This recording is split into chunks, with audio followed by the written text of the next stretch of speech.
then we start the afternoon session.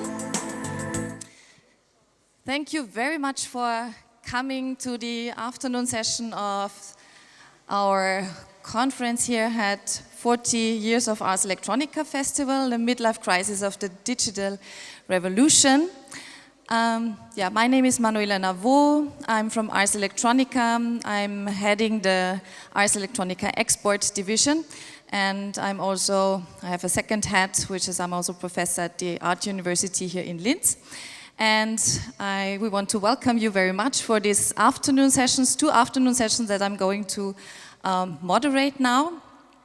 The first panel, very interesting women's panel, is actually, so beside the stereotypes of midlife crisis that we actually all know, what is, for example, what does it mean actually? Midlife crisis for us, and especially also for me, is a metaphor for transitional stage, so for a time that is somehow in transition, and that it's a finite amount of time that is actually left.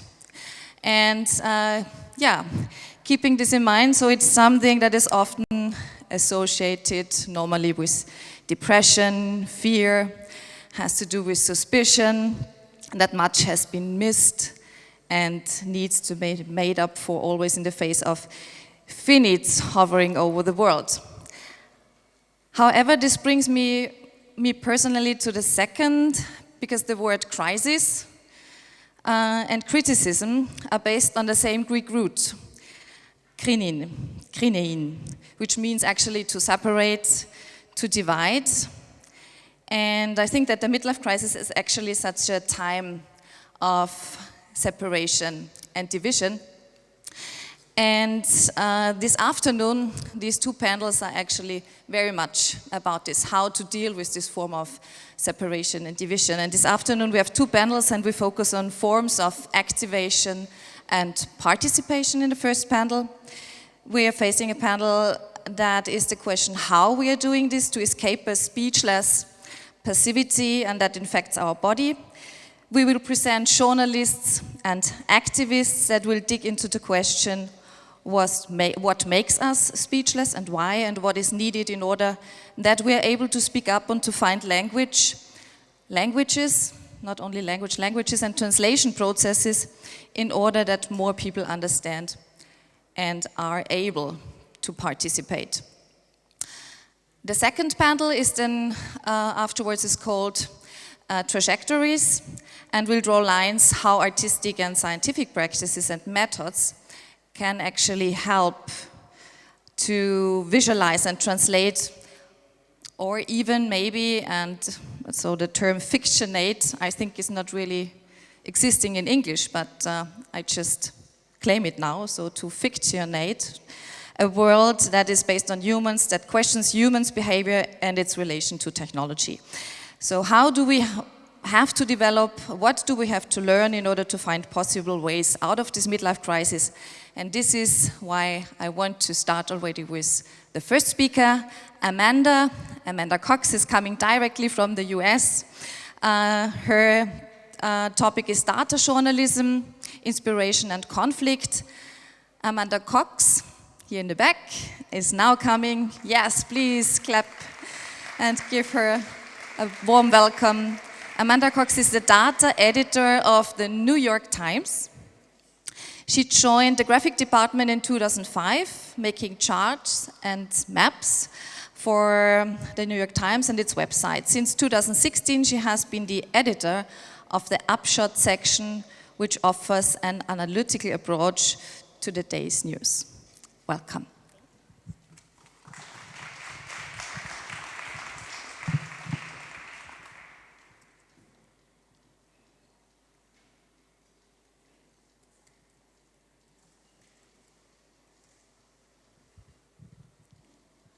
May I have my slides? Yeah, perfect. Thank you. It is an honor for me to join you this week because I'm a journalist more than an artist. But in some ways, the reason that I am a journalist is the type of work that comes out of this festival. And in particular, 20 years ago, an artist named Golan Levin released this piece that he called. Is that me? No? Okay. He released a piece he called Axis, and it was inspired by actually a much bigger conflict than the midlife conflict.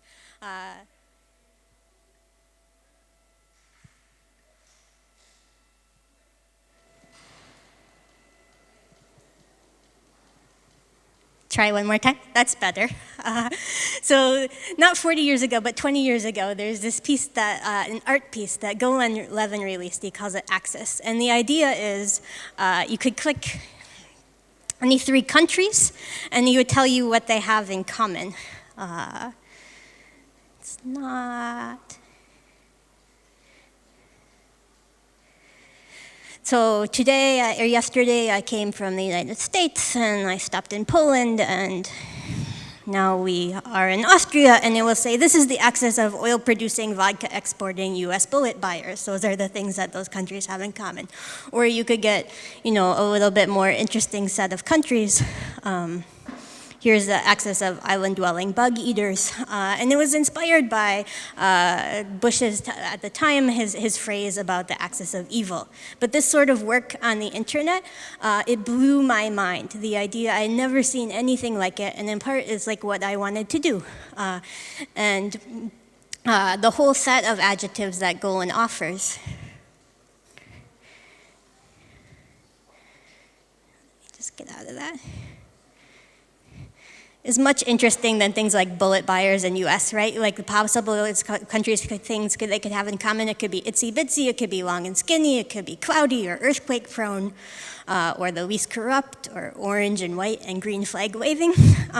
But the things that we have in common, you could sort of explore this space. And those ideas about how we explore digital media have affected so many things that we do in journalism many years later. I think journalism is often decades or 2 decades past the following the artist, right? So there's this long time lag. And so you can see, I think, that model of interaction that Golan did 20 years ago in the work that we do now. So here's an example of that.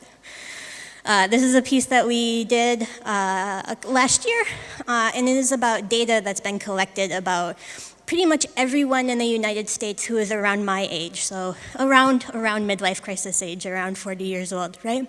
And what this data does is it captured people's income when they were growing up as a child, and then it captures their income based on their tax returns when they are an adult. And so what we're watching on the screen is we're saying, let's look at just children who grew up rich, who grew up in the top 20% of the income distribution, right?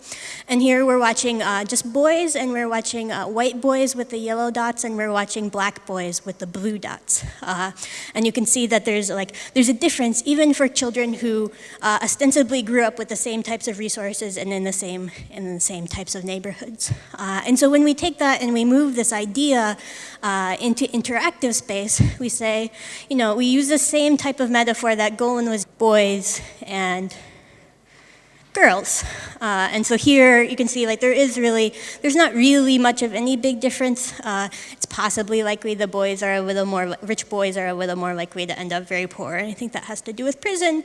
If you look at household income, or if you look at individual income, then it's quite different, just because women tend to raise their families as their job instead of working. But this interaction model, I think, is a model that comes really out of that first digital art. It was and then you can click, right? Here is a set of options, and here, find out what the thing that you are interested in. But like Golan showed us with his list of adjectives, that model maybe doesn't lead to surfacing the most interesting things. And it's also quite a limited form of what we think of what real interactivity is.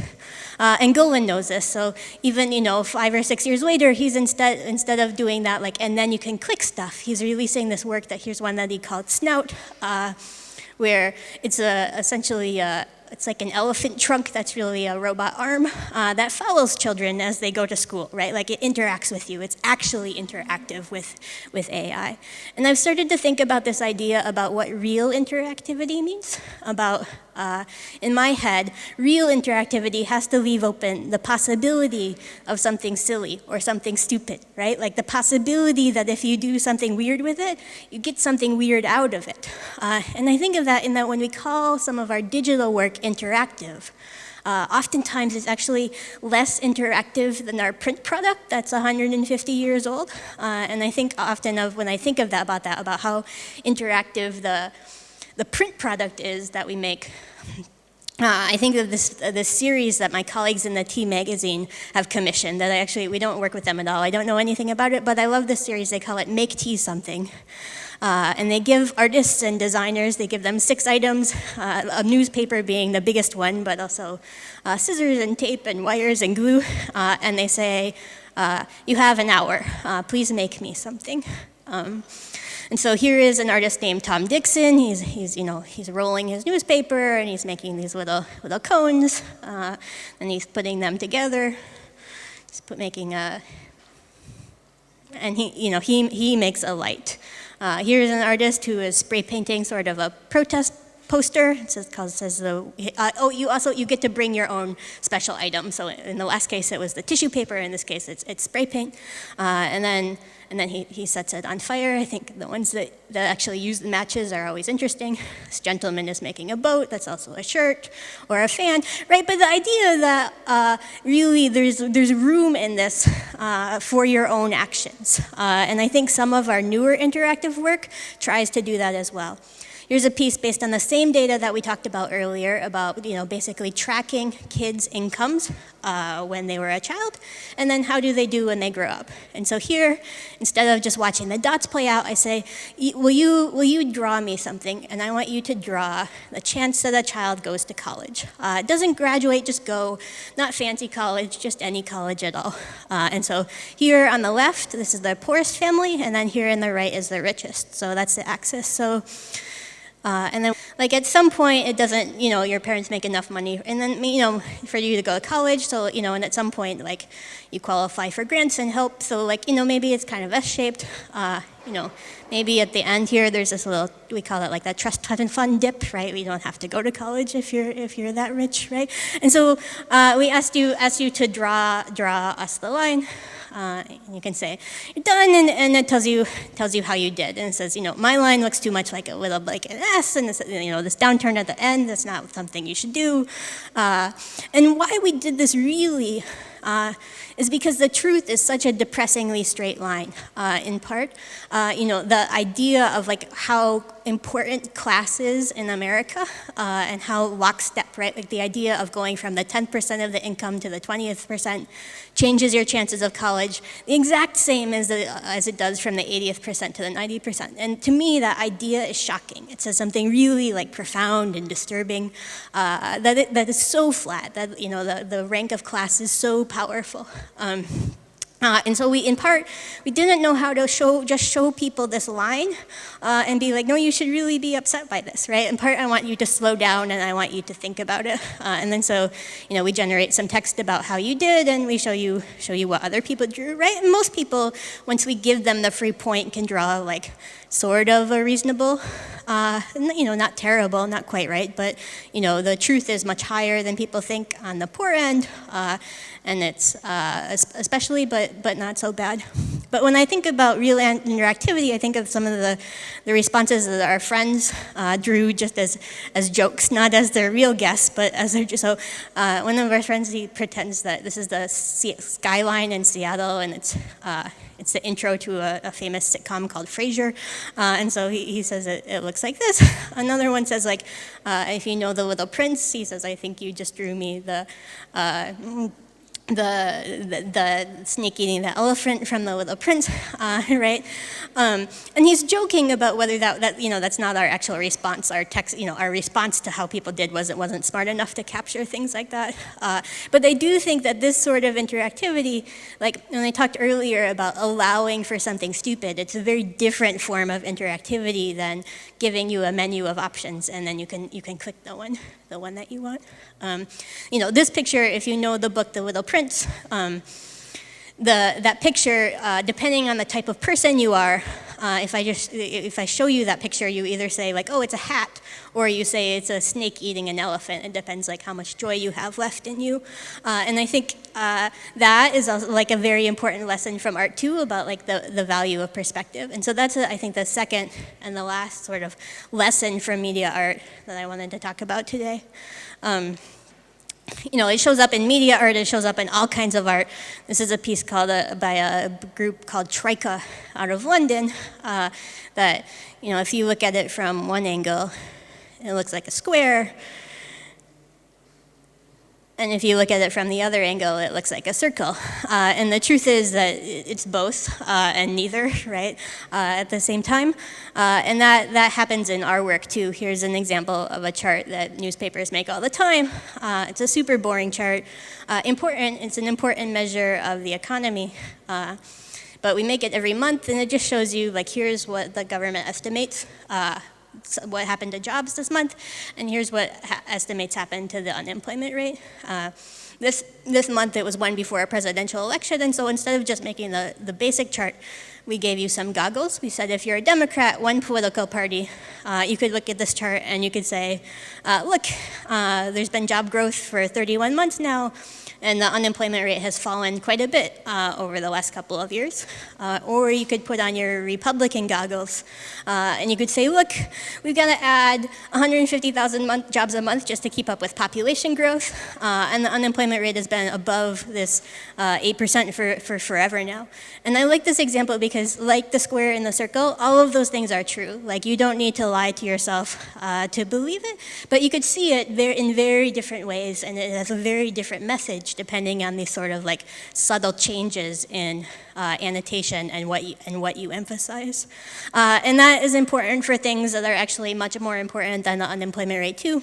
I know the panelists that will come after me will speak in part about climate. And we see that this is research that just came out a couple of weeks ago from the University of British Columbia. Same exercise as the goggles, but this is a chart of temperature changes. And then what it's showing you is eye tracking. And it's saying people who say that they are very liberal spend more time on the rise when they look at this chart than the people who say they are conservative. The people who self-identify as conservatives ignore this part of the chart. And I think that is a lesson about really the value of perspective, which is clearly a lesson that journalists have to think about art. So that's what I wanted to share for you today, and we're happy to take questions either, I think, now or at the end, if you have any. Thank you.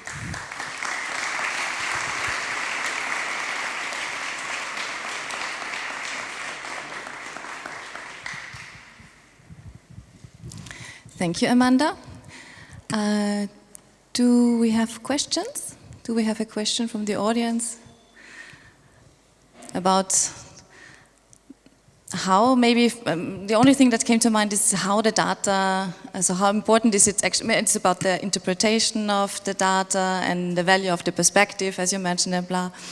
I mean, in our panel, it's also about participation and activation, and the question is then also how to come to the data. So is this also a form that is discussed, or are you taking the sources that newspaper normally rely on, or how is this going to? In terms of sources, where the data comes from, is that, or? Is the question of participation something that is important? Sure. I mean, there are examples where participation comes from New York Times readers. You know, there's an example of work that I think I love the most that is like about user-submitted content about I think it was when President Obama was inaugurated, and it says like, send me a picture of where you were inaugurated. And some of my favorite came from like the station on Antarctica. And the idea that we would never send a photographer for 6 months to Antarctica, you know, because you can't go just like in the middle of the winter to Antarctica. But that is an example, I think, of like where a place where like participation was really important to the concept of the piece. To participation data, like certainly there are efforts to collect data that are, you know, with some of the like environmental sensors or things like that that are really based on like people participating more than like an official source.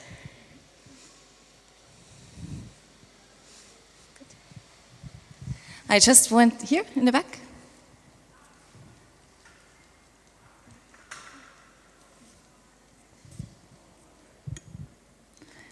I would like to ask, do you consider yourself rather like a critical artist or a data scientist? I'm not sure how to see your work in general. Yeah, I think we are really journalists more than anything, but you are right that it is a weird blend, right? Like, it's a weird blend of reporting and design, and then like maybe a little data science, right? We don't tend to do anything like particularly fancy, but I think the most important work that we do is work of journalism, of finding things out in the world and telling them to other people, more so than.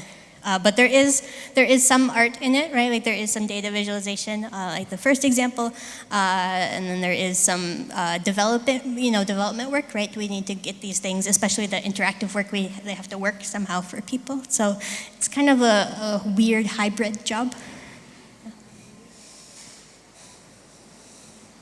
Yeah, thank you very much. Maybe it's a good time to highlight here also in the back what I have all our databases and tried to collect all the events, all the prize winners from the pre-Ars Electronica and try to classify them, organize them. So when you have a chance to have a look at it, it's a work actually done for 25 years of Ars Electronica, but it was important for us to highlight here again when we speak about visualization of context, visualization of information that Amanda was also doing here. Thank you very much, Amanda.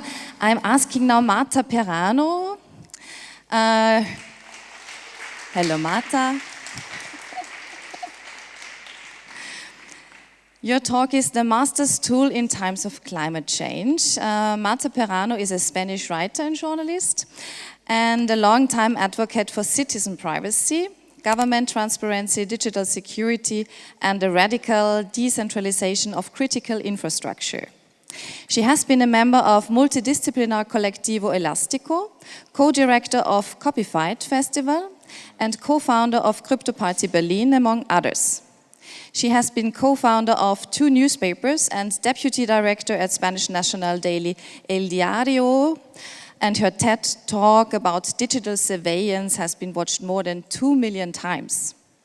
Her most recent books are, and I only quote here the English title, The Little Red Book of the Online Activist, an essay about the impact of digital surveillance with a foreword by Edward Snowden, and The Enemy Knows the System, on a 20-year path to digital feudalism and political manipulation online. Thank you for coming. Thank you. Thank you. So I'm not an artist. I'm 100% journalist. I do write books, but they're strictly non-fiction. I'm totally useless for art, so there's that. I'm also Spanish, so when they told me that we had to be here at 2, I was like, that's lunchtime.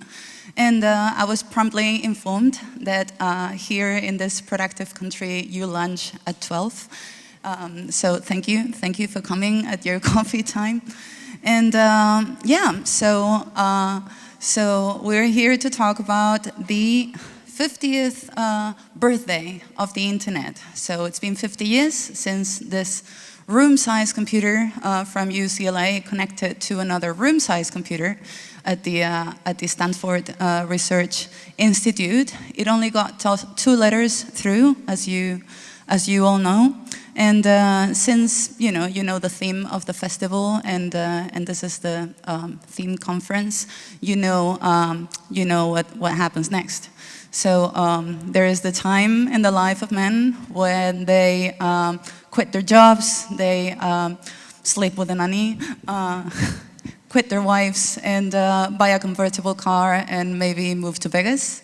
So in the case of the internet, it's been a few rough years. It's been going bad for a while. So we do know it spies on us. And for the last 10 years, actually for the last 2 years, pretty much every day we wake up with a new story about how deeply and how persistently they spy on us. Like we know that even if we turn off our geolocation things in the phone, they still know where we are. We know they spy on our children. We know they listen to us all the time, and that they sell what they hear as dialogue chunks to different companies all over the world. So that's bad enough. And we know it's used for skipping my images. For manipulation. There was a picture of Trump here.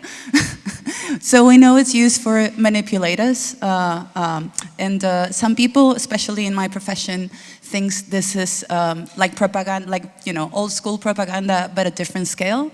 This is totally not the case. It's a totally different kind of propaganda. Because 20 years ago, a politician had to convince millions of people and tell each one of them a different thing.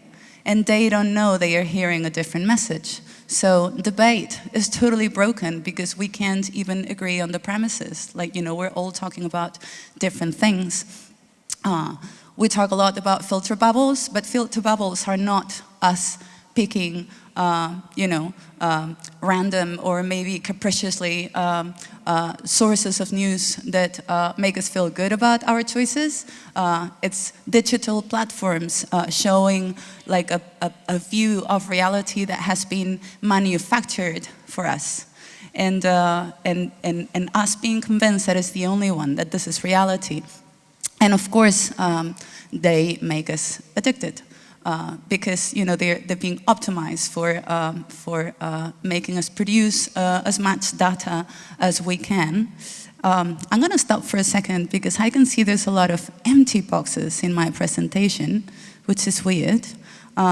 So anyway, I'm going to keep going. You pretend they are there, okay? So this is a photo of the International Network Working Group.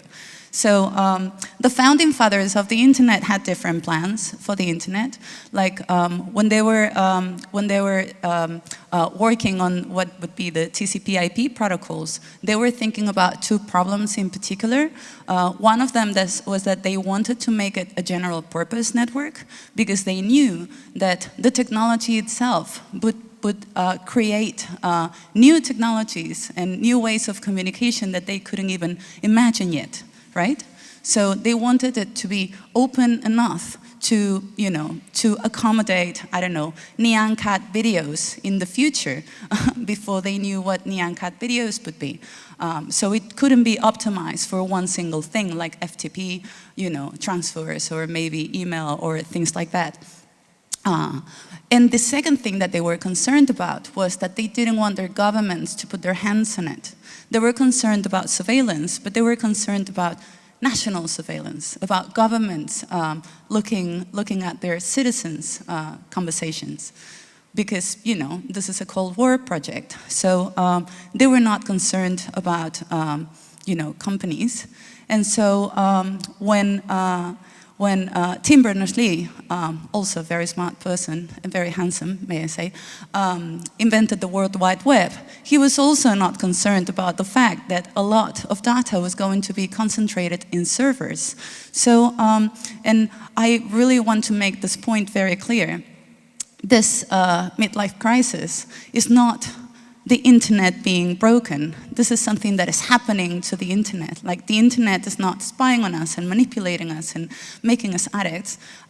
This is something that is happening to it, as I like to say, as a fungus, like an opportunistic fungus that has pretty much colonized it in a moment of weakness. That moment of weakness was the dot-com crisis, when the internet's immune system was very, very weak.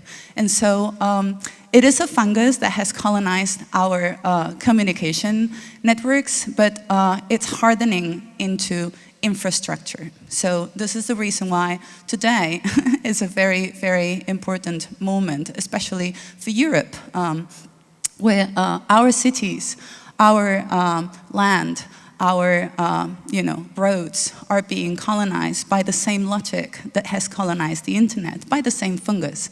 Our streets are becoming places where you can't hide. Our oceans are becoming places where you can't hide anything or anyone. And also, this is a fungus that has learned how to keep us entertained, so we don't worry too much about it. And we have a very, very big problem ahead. And these are not tools that are going to help us manage this crisis. These tools have been designed to manage us during this crisis, which is a very different purpose, and it's not in our favor. So what I wanted to talk today is about what kind of crisis we're talking about and what kind of tools we need to manage this crisis. So I just picked a few examples, okay? In Cape Cod in 2017, they declared a water emergency, and the mayor decided to announce that day zero was coming in 1 month. Like their dams were about, and please forgive my broken English here, they were about like 14% capacity full. So the government decided that when they were going to be 13.5, then water would stop coming out of the tap, which is something that I can't even possibly imagine happening, but it could. So they announced this was going to happen, and then they established a program for saving water and for reusing water in the households that would reduce the consumption of water to 50 liters per family. They also established a few ration, fountains you can call it, where every family would get their 50 liters a day. And 25 liters a day per household, not per person. I think is they created a network where everybody would know how much water they were using and how much water their neighbors were using and how much water the government was using. Because, you know, all the different campaigns for making you, not use too much water when you brush your teeth and all that, puts always the responsibility on the person that has least responsibility. And in this case, the government decided to be one of the citizens. And within literally 2 months, this program turned the citizens of Cape Cod from users to a service that they were entitled to have because they were paying for it, to a community managing together a resource that was very, very scarce. So the good news is that Day Zero never came, so they still are, saving a lot of water, and they still haven't stopped water coming from the taps. But it will happen, and when it happens, they will be probably ready. The other thing that you won't see here, is that 49 countries in the world are about in the next 10 years to hit day zero. One of them, which is that red thing in the middle of the map, is Spain, the country where I come from. And I can tell you that we're not doing fuck all about it. So I think whatever technologies help us manage in community that resource will definitely be very helpful. But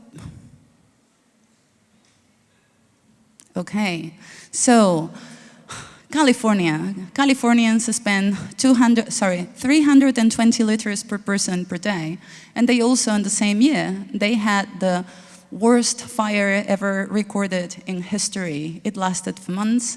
Lots of people lost their homes, and one of the things that all the people responsible for the emergency services were saying was two things. One, that the emergency services are not very good at real emergencies. They're good at small emergencies when there's a fire in a building. When there's a massive fire somewhere, in a whole country, they are definitely not very good at that. And the other thing is that once you have this kind of fire, in this kind of conditions that we call, in Spanish we call it factor 30, like the sun cream. This is temperatures of more than 30 degrees, winds of more than 30 kilometers per hour, and less than 30% humidity. When you have these conditions, there is no helicopters in the world that can help you stop a fire. There is no trucks enough to help you stop the fire, and there is no firemen enough to help you stop the fire. The only thing you can do is stop the fire from happening. But of course, this is something that requires a very different kind of policies. And it's way more attractive, politically speaking, to say that you're going to hire a lot of, personnel to deal with the service, right? Yes. The other thing that we've learned in the last few years is that if you're going to have a climate crisis in your area, it's very important that you own your own infrastructure. So Puerto Rico was visited by two terrible hurricanes in 2017. And when Harvey passed, I think 50 people died during the course of the hurricane. 5,000 people died in the following year because they lost their electricity, they lost their water supply, they lost their communications infrastructure, and they were never capable of bringing them up because it wasn't theirs to begin with. Puerto Rico is, of course, a colony of the United States, and they never get to pick the infrastructure that they were using and that it was critical to them, and they never got to rebuild it because not only they couldn't afford it, but also they just don't know how it works because it's not theirs.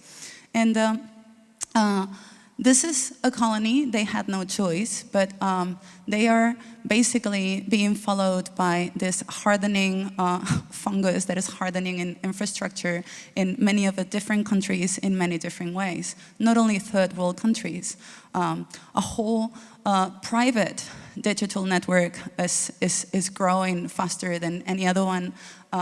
Facebook serves hundreds of millions of people through its free basics program that you probably know as internet.org, where they can connect through their phone to the internet, but it's not the internet, it's just, Facebook apps.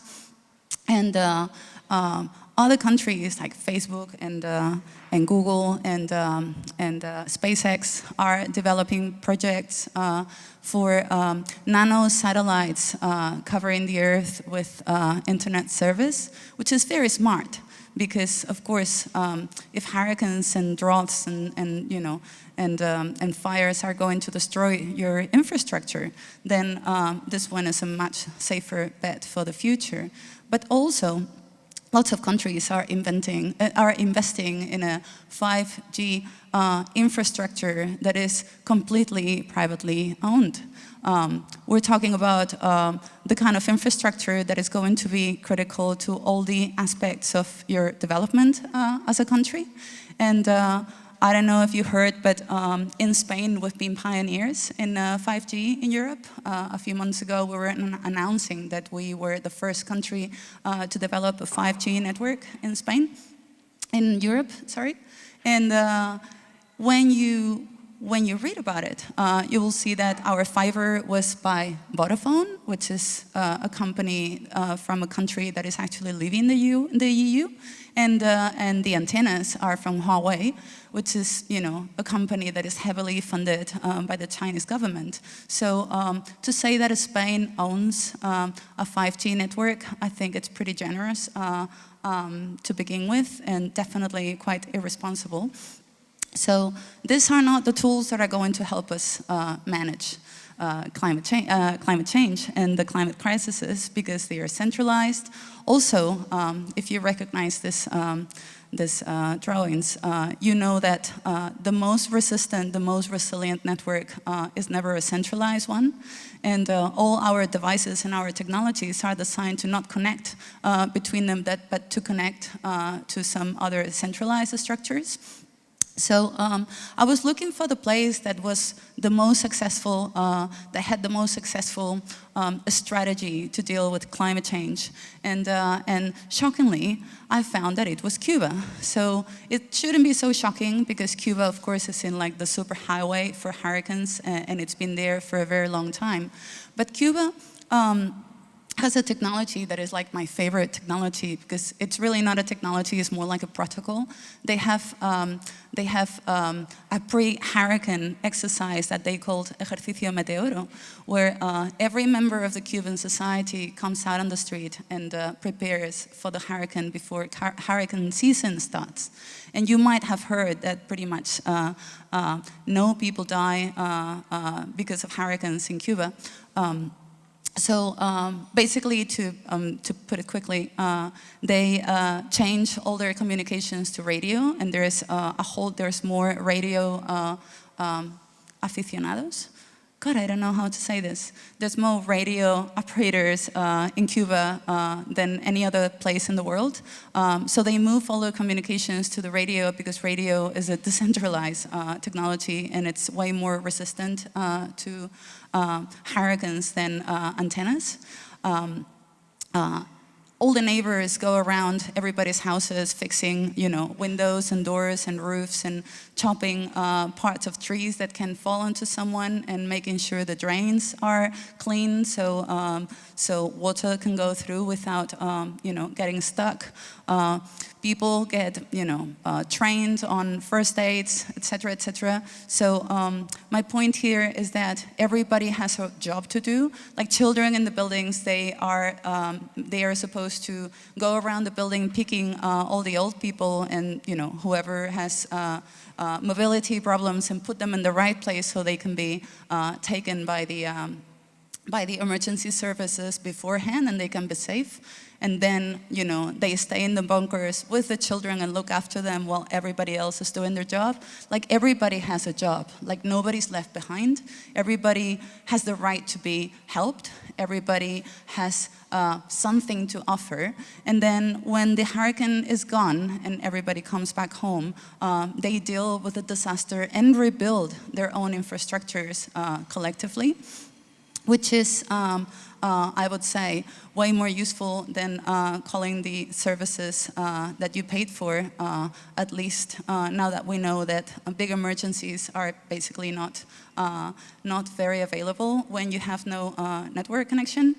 So the friend that told me about the Cuban Meteoro exercise, Ivan de la Nuez, is this Cuban writer and curator, and what he told me was that Fidel Castro decided to fight the hurricanes the way he fought capitalism, and I thought it was very funny at the time. But now I think it made total sense, because I'm pretty sure it works the other way around. Like, the tools that are going to help us deal with this kind of problems, small tools, local tools, community tools, will be the same tools that will help us deal with surveillance capitalism and with authoritarian regimes. And the other thing, I was gonna leave on a dramatic note with this quote, which I really like, but I was thinking today that the internet is 50, which is, you know, good enough, and the World Wide Web is 30, but surveillance capitalism is only 19, so we can surely beat the shit out of it. Thank you.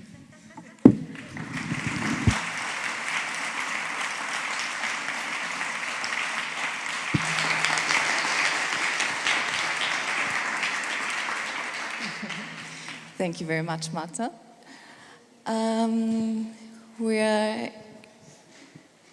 Do we have, I mean, I didn't mention it in advance, but there's the last round, of course, where we can also pose questions if there's not an urgent question that has to be posed. So we have then all the three speakers on the stage again after the last one. We are now in the middle of the question of the thing that affects our body the most, the climate crisis, and this is why I actually would immediately also invite our next speaker to come to the stage.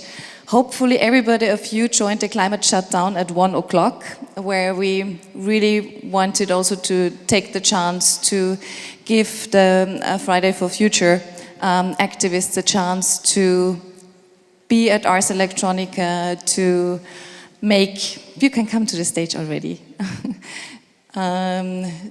to be loud at Ars Electronica. And I'm very happy to have Fridays for Future also here, because it's very important that we also use these discursive formats and not only this form of protest. So I'm very happy that you're also happy to talk about what you're doing and about your initiative. Lara, Like, and Katharina Weißenbeck. Lara, you're both actually in charge for the Fridays for Future in Linz. Actually, Katharina is what you are like, and you're in the general organization team. Fridays for Future, a movement began in 2018, I think everybody knows, when Greta Thunberg sat in front of the Swedish parliament every school day for 3 weeks to protest against the lack of action on the climate crisis. She posted what she was doing on Instagram and Twitter, and it soon went viral.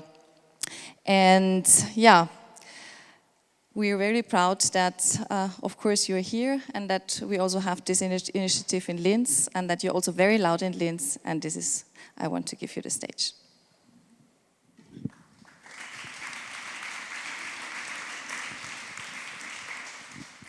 Okay, wir werden jetzt in Deutsch wechseln. Ich hoffe, alle sind damit okay oder haben ihre Headsets dabei. Also auch erstmal ganz vielen Dank, dass wir hier sein können, bei diesem Festival mitmachen können. Das ist wirklich eine große Ehre, und danke von dem ganzen Orga-Team von Fridays for Future Linz. Ich bin Lara Like, ich bin 26, ich studiere in Linz. I'm Lara Like, I'm 26 years old, I study molecular biosciences. I'm Katharina Weißenbeck. I just graduated from high school, and I will start my studies in autumn. Fridays for Future is the constant issue in my life right now. And I will tell you what we are doing in Linz. I will start with a small story that happened in my life. It actually happened. A few weeks ago, my best friend asked me to celebrate the birthday of her 6-year-old son. And I asked what is the topic, and the boy didn't want to talk about pirates or animals. Rather, he wanted a birthday party with green peas. And he didn't want the usual treasure hunt where kids get sweets. Rather, he wants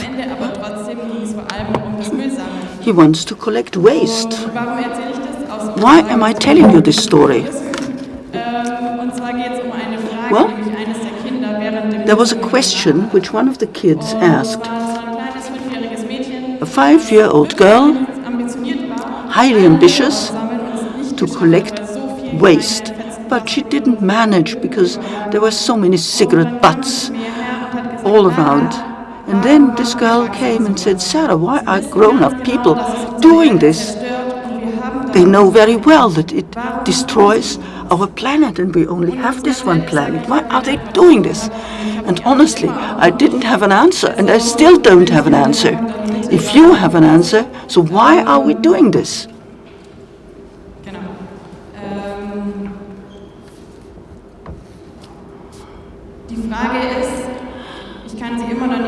So I still can't answer the question, but why are we doing this? Even though a small child can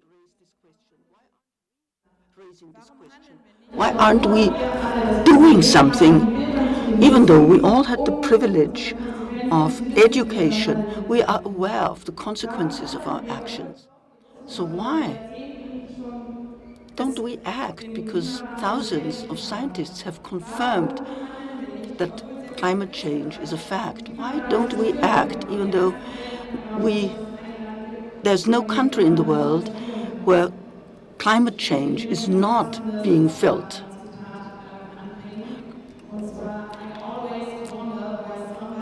A quote, I always wondered why somebody didn't do anything about it, and then I realized I was somebody. Katy, myself, and many others are here today because we started doing something within the network of Fridays for Future, which Greta Thunberg started more than a year ago. And it's more than a few school children on strike. Fridays for Future is a broad network consisting of climate activists. No politician, no big city can ignore them. The movement, children who are not interested in a treasure hunt but collect waste, give us hope.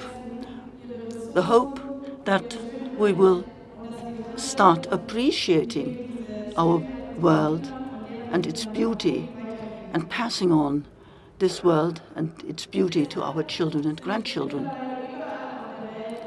All over the world, many students, pupils, and other people have demonstrated in the streets in order to protect our planet, the Earth, our home, against further deterioration. Well, some of you have perhaps participated in the climate shutdown. I found this was very motivating and inspiring. But how did it happen that I decided to participate? On 25th of January, there was the first Fridays for Future strike in Linz. There were 8 of us standing in front of the city hall. But then we found it was 9 people and there were 2 strikes on that particular Friday. On the second Friday, these misunderstandings no longer existed, and we started making sure that there would not be several strikes. Rather, we decided to use social media.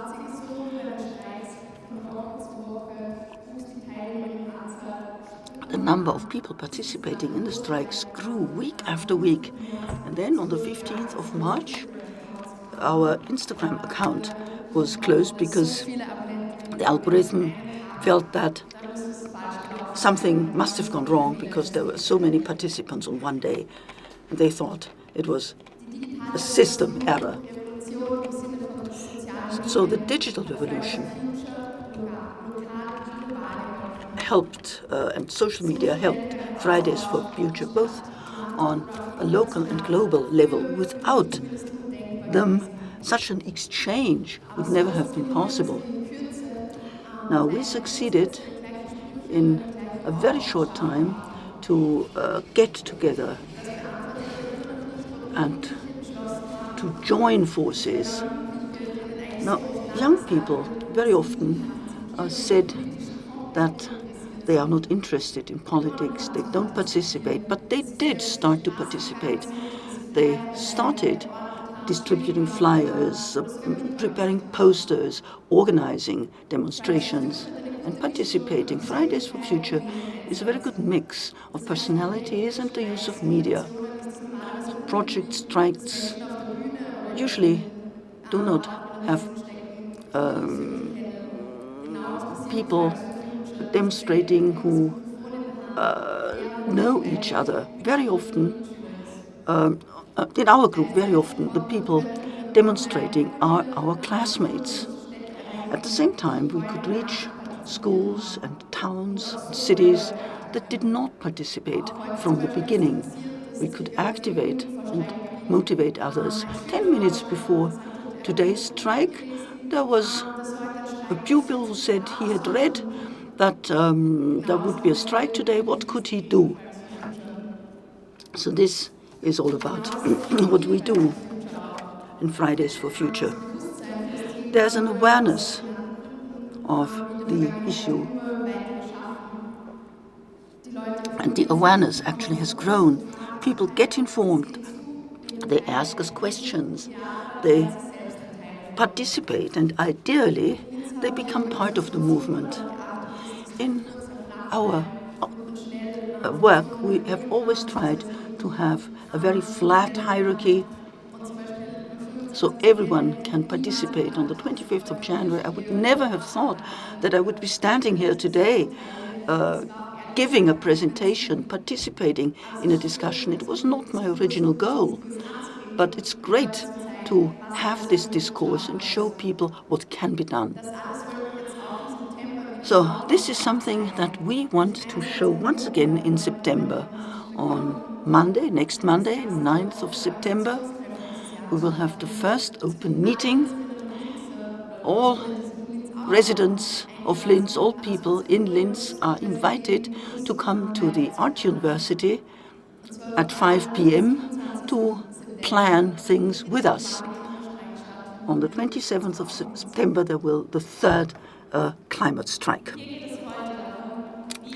Now today, we want to reflect on how every one of us can shape his or her future.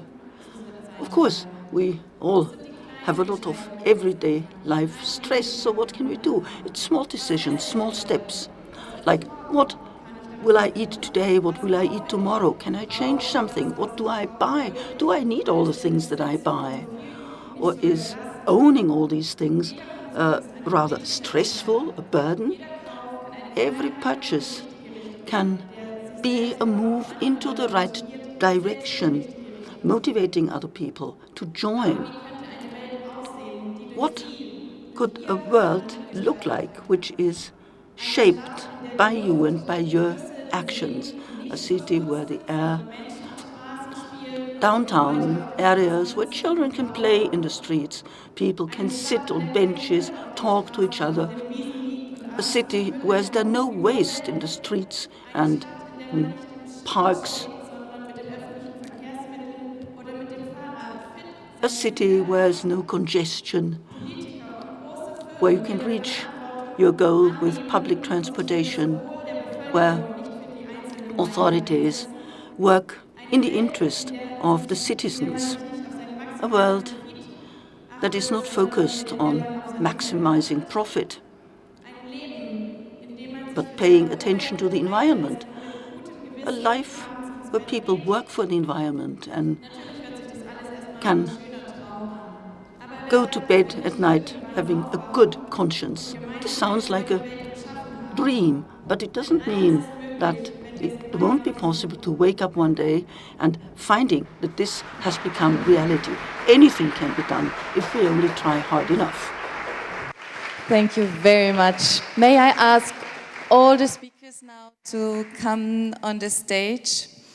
I hope you had the chance also to follow the talk from Lara and from Katharina, which of course had also a lot to do what Marta also mentioned. So I like very much, I just mentioned it again, so consumerism is actually a political decision. All the things that actually I consume is a political decision. So we had actually activists, journalists on the stage for this panel session. And I just wanted to give now the audience the possibility to ask. So please raise your hand. My colleagues will also help me maybe to hand over the microphone. And I also have, maybe then I start the question if nobody's raising the hand.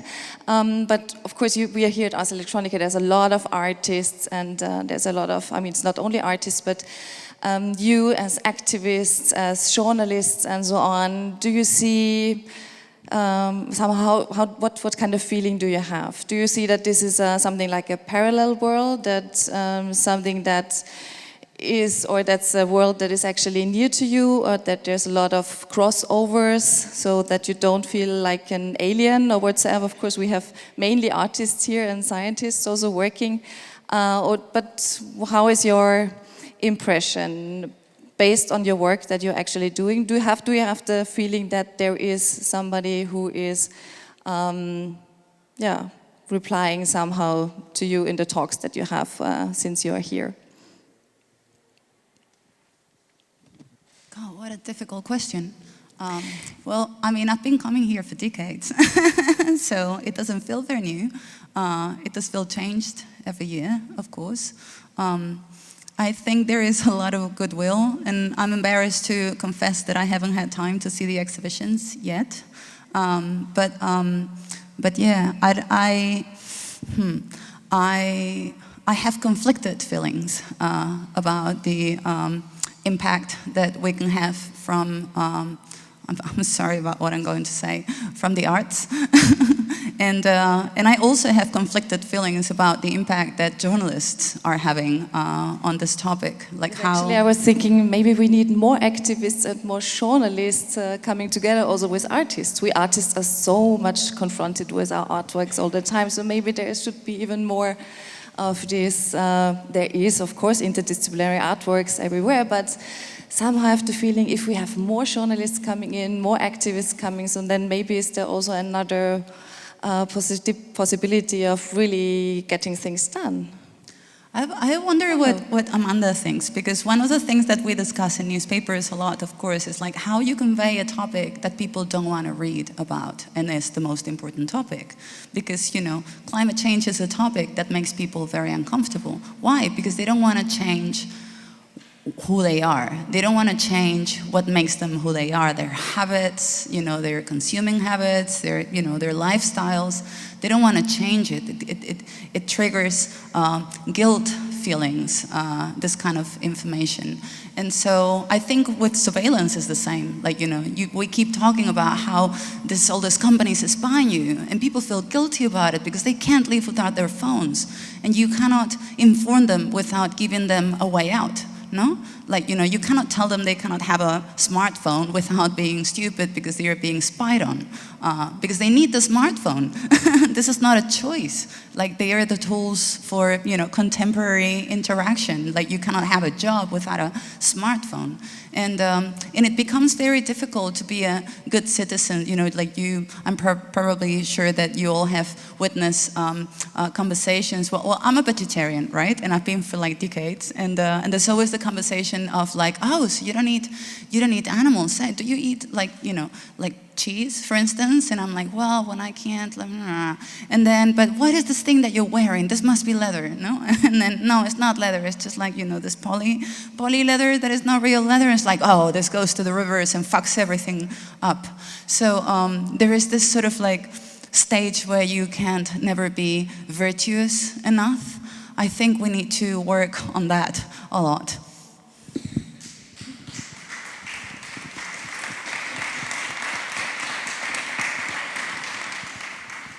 I think part of the question you're asking is what moves us. Is it facts? Is it fears? Is it stories? Is it rooted in hope? And so I think there is a blend of all of those things that can work together in some way. In some ways, with the technology added into, one of the, I think, widest spread climate pieces at the New York Times in the past couple of years has been an interactive graphic where it says, how has the temperature in your hometown, how has it changed over your lifetime, and how is it likely to change before you die, like projecting, like if I am expected to live the average amount of time. And that personalizes it in a way. I think some of that power of technology causes you to grapple with facts in a way that maybe you wouldn't if it were an average, right? Averages can be numbing, but these are, these are questions without great answers.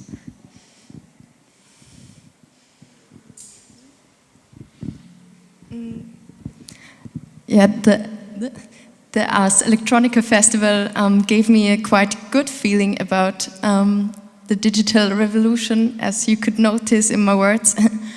But I think there are also a bit two hearts in my breast, because I could totally agree with all the facts you presented, and there are quite big problems coming with digital revolution. And yeah, I think it's really hard to make everything right, but at some point you have to just stay outside and be loud and claim the streets and claim, yeah, the words that it's okay to be just vegetarian, or that it's okay to just try to live a good life? I think that every one of us is living in like a little bubble. So the artists or the activists or the scientists, I don't know, everyone. And it's really hard to reach outside people who are outside this bubble. So this festival is a great place to reach people who aren't activists and to reach people who aren't participating yet. So I think it's really, really helpful to be here at this festival as an activist.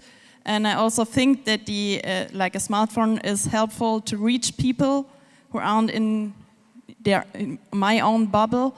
But the question is if you really reach them and if they really participate just by watching some pictures. So I agree also that I don't think that the digital revolution is going to save us with the climate change. So, yeah. Thank you very much. Statements? No, actually, I mean, what is told, I think everybody just can agree. So thank you very much for your comments. And let's have a look at the time. If we immediately go now to the arts panel, actually. No? Okay, my master of ceremony is saying we have to make a break. Okay, thank you very much, and hopefully you come to the next session.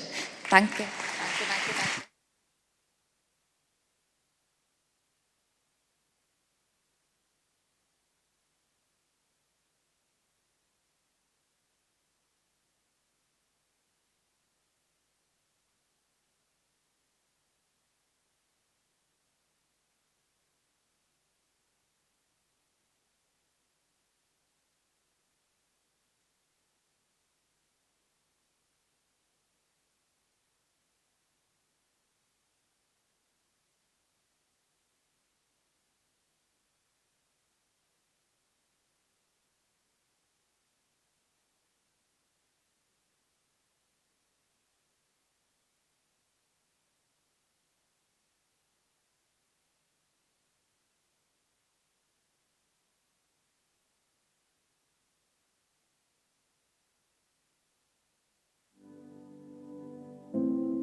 that it could end this way.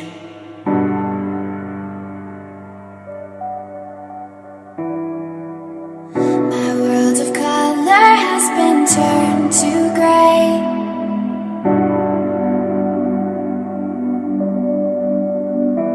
And I'm lost for words. And I know it hurts. I have no reverse. What I'm holding on to, I don't understand.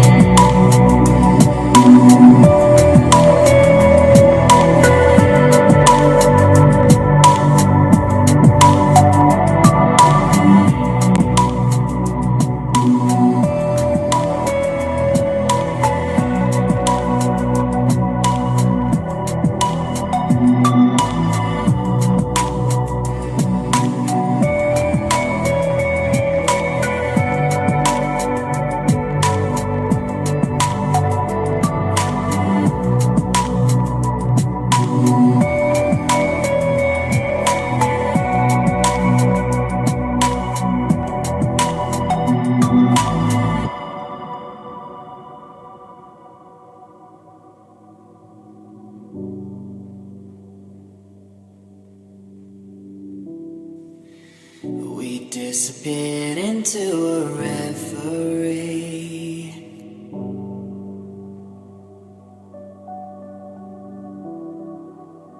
Only to wake to this reality.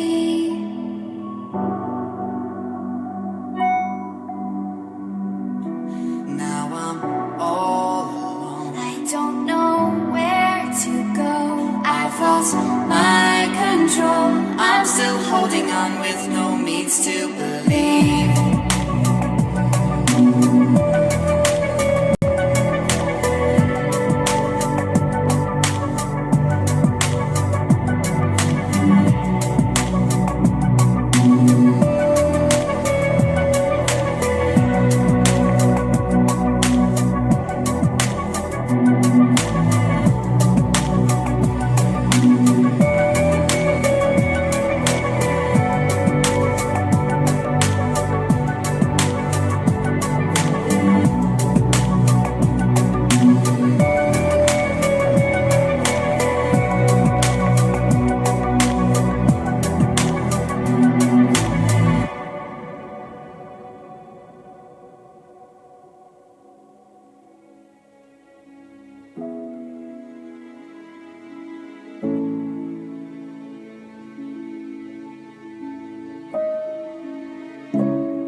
because one is like much more like looks at the possibilities and the fun of language and technology.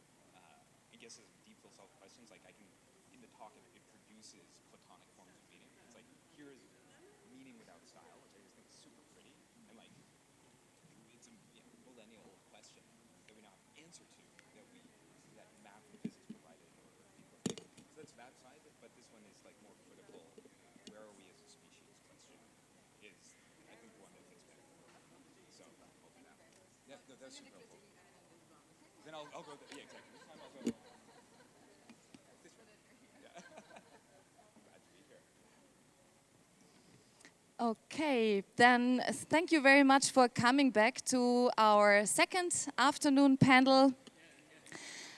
Please take a seat wherever you find one. And we are starting now with the topic of the panel is Trajectories. We actually are just coming from a panel that was called Activate and Participate, and of course, overall, is the question of the midlife crisis of the digital revolution. And what are the next steps? What brings us out of this crisis situation, being somehow speechless, not having a language, not having the right possibility to move on or to activate ourselves. I'm Manuela Navo, I'm from Ars Electronica Export. We are exporting a lot of exhibition. I also have a second hat. I'm also professor at the University for Art and Design and Interface Culture. A little bit of advertisement, we have a very nice exhibition at the campus area, so I would be happy if you join us or if you just have a look at it. And so the last panel that I'm hosting here is about this trajectory. So which kind of lines we should actually draw? Again, we're speaking about times of crisis, and I also want to highlight here again, so actually the word crisis and critique are based again on the same Greek word and the same Greek roots, which is krinein. Actually going to panelist, which is Asa. Hello. Asa.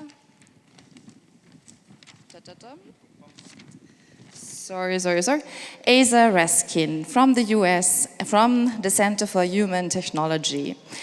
Asa is co-founder of the Center for Human Technology, which is leading the charge in revising the digital attention crisis and realigning Forbes 30 under 30, and became the Fast Company Master of Design for his work founding Massive Health, an early consumer health behavior change company. The company was acquired by Joe Bone, where he was VP University of Chicago and Tokyo University. He's proud to have served on the board for Planned Parenthood in California, and he's less proud to have invented Infinite Scroll. Thank you very much for coming and for being here in time, because you actually had some trouble, so we are totally with you. Just do your talk, and but thank you that you actually did it, even though you also must be stressed. Thank you, Asa. Thank you. Can you, hi guys. Wow. Hello humans, how are you doing? I'm now somewhat dizzy. All right, let's see if this works, or do I just, it's a human-human interaction. This is great. So I'm Asa. I'm going to wear the hat this day of the Center for Humane Technology. I guess I sort of want to start with the context. The real problem of humanity, which is a bold way to start, I suppose, is that we have Paleolithic emotions, medieval institutions, and godlike technology. That works so well.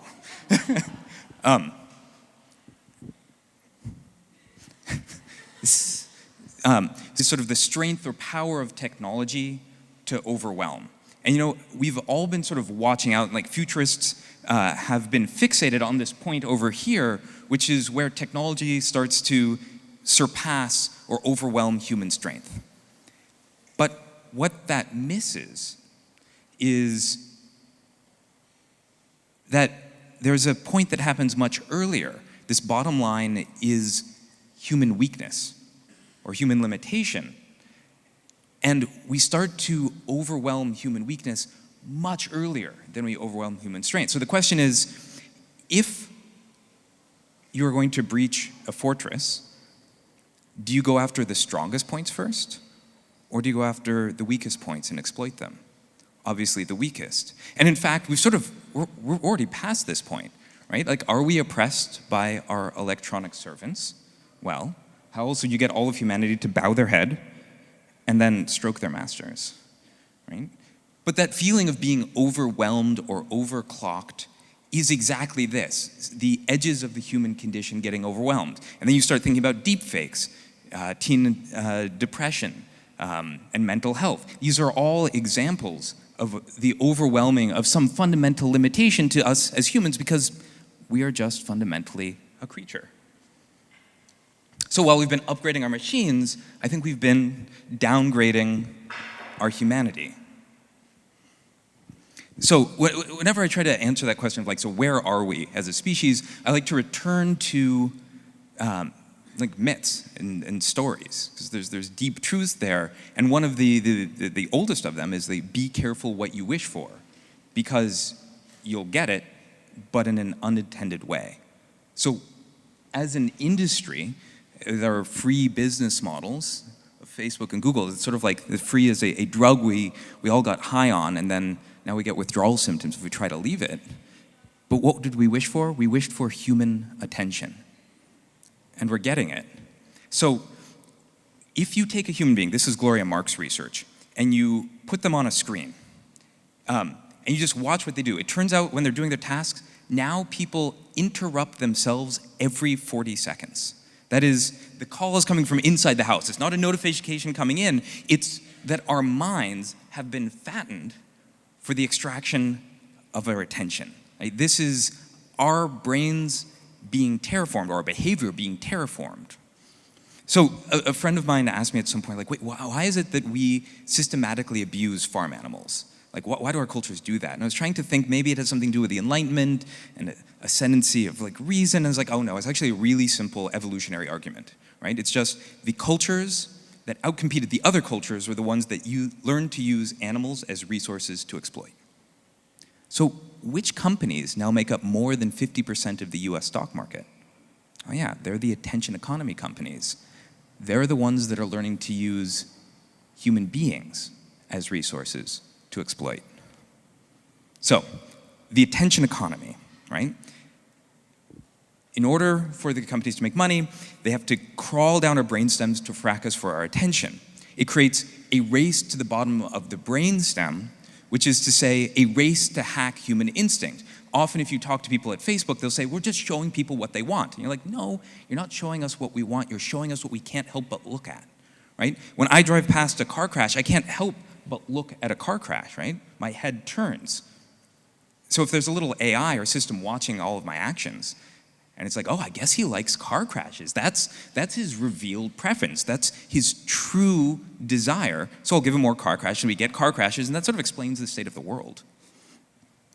But it wasn't enough to just get your attention using like the standard dopamine hack techniques like pull to refresh or infinite scroll, right? Actually doing behavior modification is hard. What's much more efficient is modifying your values. Instead of getting your attention, let's get you addicted to needing your attention. So how might we do that? Well, what happens if we showed you every single day proof, quantitative proof, that people liked you more if you just looked different than you actually did? Well, in 2017, 55% of plastic surgeons in the US reported having seen patients that came in asking to look like their Snapchat filter. Right? It's modifying not just behavior, it's modifying identity and values. So we've always lived in social systems, right? Tribes, communities, but now we spend, at least a fourth of our waking lives in synthetic social systems. And wonderful poet Jane Hirschfeld said recently to me, like, architecture is destiny, which is a bold statement, but as you sort of think about it, you're like, oh yeah, that's true. And our digital architecture is a kind of destiny. what if we could show you every single day, we need to get you addicted to needing attention, proof, quantitative proof that people liked you. This is comparing your own life to a highlight reel that didn't exist. That's where you get depression. So, percentage of women with high depressive symptoms and suicidal thoughts.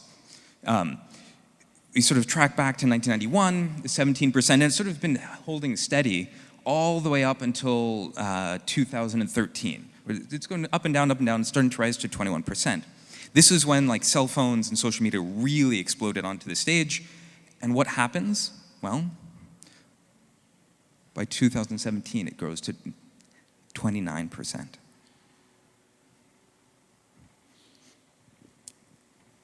Now, let's bring this home, because there are sort of two types of dystopias. I was thinking about this a lot last time I was in Europe. There's the Huxley dystopia and then the Orwell dystopia. The Orwell dystopia is the dystopia where the things that we fear will doom us. And in the Huxley dystopia, it's the things that we desire that will doom us. So let me give you something that you're going to desire. Have people been playing with the new Gmail autocomplete? Like the tab autocomplete? I'm getting absolutely no response from the audience. Yes, thank you. I have been, and I've been really surprised at how well it's starting to pick up a little bit of my voice and say the things that I'm hitting tab way more than I ever expected that I would. So what happens in another 2 years when Google starts giving you analytics that say, hey, actually, when you hit tab, you're writing your emails faster, you're getting more responses, you're doing better business, and you're being taught, oh yeah, I'm more effective in the world if only my personality was just a little different than it actually was. When you start to autocomplete your personality. Right now, Gmail, what could they do? They have access to every email you've written, so they know which emails you respond to quickly and positively to. Now, using the new sort of deep learning GPT-2 stuff, there's a technology broadly called style transfer, and you can learn in an unsupervised way the style that something is written in. So Google can now, and there's nothing illegal about this, read all of the emails that you responded positively to and quickly, learn that style, and then sell the ability to write in the style maximally persuasive to you. All right. Just one more sort of like the zoom out, because it's not just autocomplete for you individually, it can be autocomplete for society as a whole. So over 1 billion hours are viewed on YouTube daily, and 70% of them are from recommendations. And that's sort of a crazy thing to think about, because that means we are dosing ourselves as humanity with 700 million hours of stuff that we didn't really decide to dose ourselves with. So what are we dosing ourselves with? Well, first, here's the question. What percentage of results promote flat Earth theory on YouTube? It's an interesting question. So on Google search, this is data from 2017, 20% of the results, which is already pretty high, are in favor of flat Earth theory. On YouTube search, it's 35%. And for YouTube recommendations, it's 90%. Why might that be? Oh yeah, conspiracy theories are the things that grab attention and engage us. The computer never asked why those things were getting engagement. YouTube has fixed this problem because of people talking about it a whole bunch, but this is a systematic problem, so all the ones that people haven't thought to look at are still like this. This is a little more recent, April 2019. What are the keywords of the videos that YouTube pushes the most? So before the last US election, 2016, they promoted algorithmically Alex Jones's videos 15 billion times. So what are the keywords then that like in titles that get the most plays? Get schooled, shreds, debunks, dismantles, debates, rips, confronts, destroys, hates, demolishes, obliterates. 700 million hours, this is what we're feeding ourselves. Is it any wonder that the world looks the way that it does now? Because, you know, if you sort of draw this axis, On one side, you have calm science, rationality. The other side, you have crazy conspiracy. Which one of these things is going to get more engagement? Well, obviously the crazy stuff. So what does that do? That takes the 2 billion people in the human ant colony online, and it tilts us towards Crazy Town. All right, returning back for a second. Up here, we have what's normally called the singularity, which is a great way to sell like $10,000 tickets to Davos. But the thing that happens before, you know, we talked about crossing the place where technology starts to overwhelm just the fundamental human limits of our physiology and our brain chemistry. But someplace between there and way before we hit the singularity, we hit something we're calling the human limit singularity, where when technology doesn't need to take control of the things we're very best at, the computers know I'm talking about them. They just have to overwhelm enough of what we're weak at, and then we lose control. So, a couple examples. I'm curious, how many people in here think that Facebook listens to their conversations on their phone because they've had some experience where you've been having a conversation, then like that exact thing pops up? Yeah, 1, 2. Yeah, I don't know, maybe what is that, like a third? A half, something around there. It's super interesting because they don't. People have done the forensic analysis, but something else much, much creepier is going on.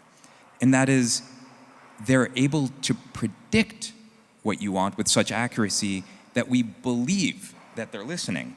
And how do they do that? Well, inside of each and every server, YouTube, Google, there's a little data voodoo doll of you. It really looks like matrices and multiplications, but conceptually this is what it is. And this was the first time for me when I was thinking about this, like, oh, this explains why privacy matters in a visceral way. Because they're collecting, like YouTube is collecting all of your like your digital fingerprints and your hair clippings, and they assemble them into this doll that looks more and more and more like you until they can predict what you're going to do. Another way of thinking about it, which makes it a little easier, is actually this happened to me 2 days ago, where somebody's like, "Oh, Asa, there's somebody that you really remind me of. You have a doppelganger." And I'm sure that's happened to many people in this room, where somebody's like, oh, there's a person that sort of has your personality, sort of looks like you. And so all they have to do is find the 9,000 people in the world that sort of are like you, your doppelgangers, and use them to predict your actions. Then you can see how easy it is at scale to predict individual human beings. And I'm sure you've all been seeing the deepfake stuff. This is possibly my favorite video to watch before I go to sleep. It's great. 3 in the morning, it gets really trippy. All of these faces are made up, right? Not a single one of them is real. And so here's what I expect to start happening in around a year. You're going to get a text from an unknown number. And it's going to be a person being like, hey, I met you at a conference a couple years ago. I found this picture on my phone. And so I don't know if you remember me, but we had such a good conversation. And what they've sent you is a picture of you and a very familiar looking someone you can't quite place that's actually really quite cute. And you sort of start talking back and forth, and they send some more pictures, and what this is that we can easily hack the foundations of human memory and trust, right? All I have to do is generate a face based on your top 10 Facebook friends.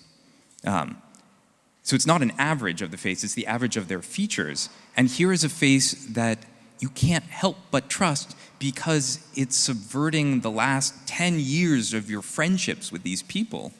And boom, here's a face that you trust. Now you add in a couple of the people that you liked on Instagram, and now they're attractive. So here you now have a never-ending stream of faces that you find trusting and attractive. And imagine how this will be used for political ads. And then one final thing. This is the first year, 2019, that we as a species figured out how to extract memory from matter. So in April, some researchers at Harvard took a probe and stuck it into a macaque monkey's visual cortex to an area they thought might have to do with like face recognition. And then they pointed the monkey at a screen, and they had an AI generate images, sort of as TV static, and it sort of like blended and blended and blended until it discovered things that activated that neuron and hyperstimulated it more than any natural image would emerge. And what showed up? Well, this middle one here, you can see sort of the face of a researcher wearing the blue cap and a mask. While these are really weird-looking monkeys to us, the researchers could actually identify which monkeys these were images of and be like, oh, that's Anthony. The red is the red of their collar. You can start to see little bits of their cages. And in 2018, Mary Lou Jepsen demonstrated on the TED stage, this was done with the probe, but she demonstrated a new kind of technology that is 1 billion times higher resolution than fMRI and 1,000 times cheaper, and will eventually be able to fit into a cap. And not only can it read neurons, it can write to neurons. So we have invented now a camera of the mind that can peer into the subconscious. We are coming up against the very edges of the human experience, if we're not careful. So there was some really good point I had, and it was very cleverly put on a blank slide, so you have to pay attention to me, but I don't remember what it is. So what should we do? One of the things our little group got sort of famous for was like telling people to put their screens in grayscale, which turns away some of the addictiveness, but yeah, that's not going to solve this problem. All right, I know. We can, it's like saying like we can ban straws to save climate change.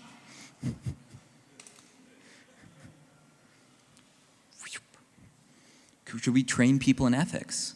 Like, that's important, but it's not enough, right? I remember what the point was. It's that we're in the process of reverse engineering ourselves, right? And what happens, like I think every species sufficiently technological eventually takes the telescope of their own intelligence and turns it around and points it at themselves and figures out how they work, opens their metaphorical skull and is able to like pull on their own strings. And then the hand that's pulling the string is manipulating the hands that's pulling the string, and you end up in a locked feedback loop. The area of math that studies systems like this is called chaos. But the moment of hope is that with chaos, even though you can't predict what happens next, initial conditions matter. So, can we train people in ethics? No, that's not enough. I know. We can put it on the blockchain.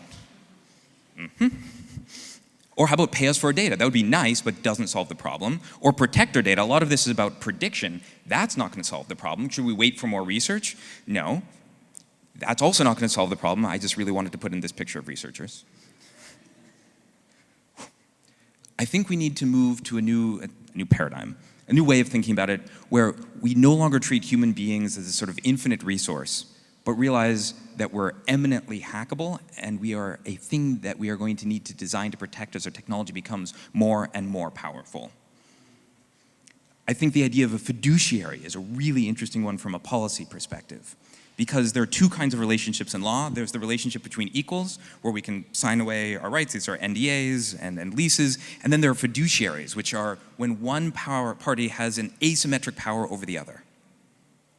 So this is like a therapist. It is illegal for a therapist to sleep with their client, because to be a therapist, you're going to know things that means you can deeply exploit your client. So it's illegal. Doctors, the same thing. You have to tell your doctor your weaknesses in order for them to treat them. And so priests with confessions are the same kind of things. Stockbrokers, the same kind of things. They're fiduciary relationships where anyone with the asymmetric power over the other has to act with the best interests of their client in mind.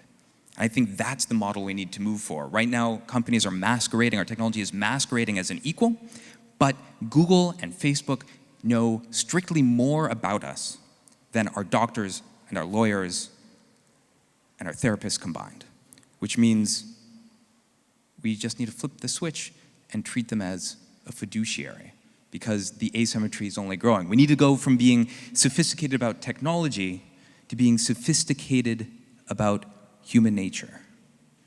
So what do I mean by that? And here's just one model, but that means like understanding from the very base level, like our physiology. It turns out when we read email, we have email apnea. We hold our breaths, and that's going to affect our emotions, which is then going to affect our attention and cognition, which is then going to affect the way we make sense of the world, which is then going to affect the way we make decisions about the world. Sense-making, decision-making happen both inside of each one of us and socially. And so then we have to start thinking about the social aspects of this, which are social reasoning, our group dynamics, and eventually our social environment. And we have to think about this entire stack of what it means to be a human in order for us to design in ways that are not going to break ourselves. So, where are we as a species? We've sort of been evolving up until the time we've been staring at our phones. And what comes next? What comes next has to be a clear-eyed, compassionate look at ourselves as a species. What are our strengths? What are our limitations? So that we can choose what we're going to do about it. And that way, I think we can upgrade, embrace our Paleolithic emotions, upgrade our medieval institutions, and give us the wisdom to wield our godlike powers. And if we do, that means we go from a downgraded set of attention spans to brilliant attention spans, brilliant relationships, brilliant civility, creativity, shared truth, everything. We could be brilliant humans, because that is what technology is for. Taking the parts, I think, of us human beings that are most brilliant and extending them. That's what a paintbrush is. That's what a cello is. That's what language is. And that's what technology could be. Thank you.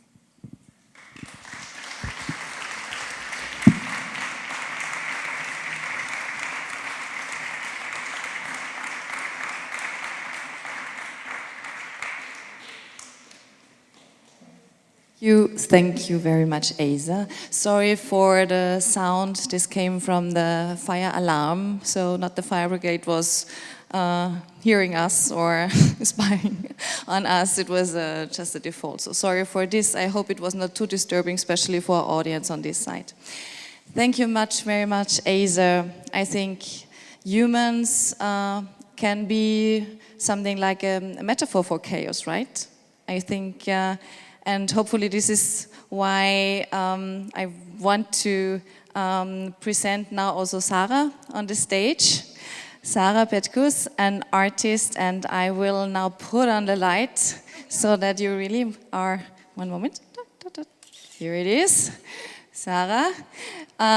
Because the work from Sarah is not only a prize-winning work, from Ars Electronica in 2018, she got the honorary mention in interactive art. Sarah Petkus is a cyber artist and illustrator who creates mechanical and electronic devices, robotic entities, and wearable body augments, which challenge the way humans relate to technology.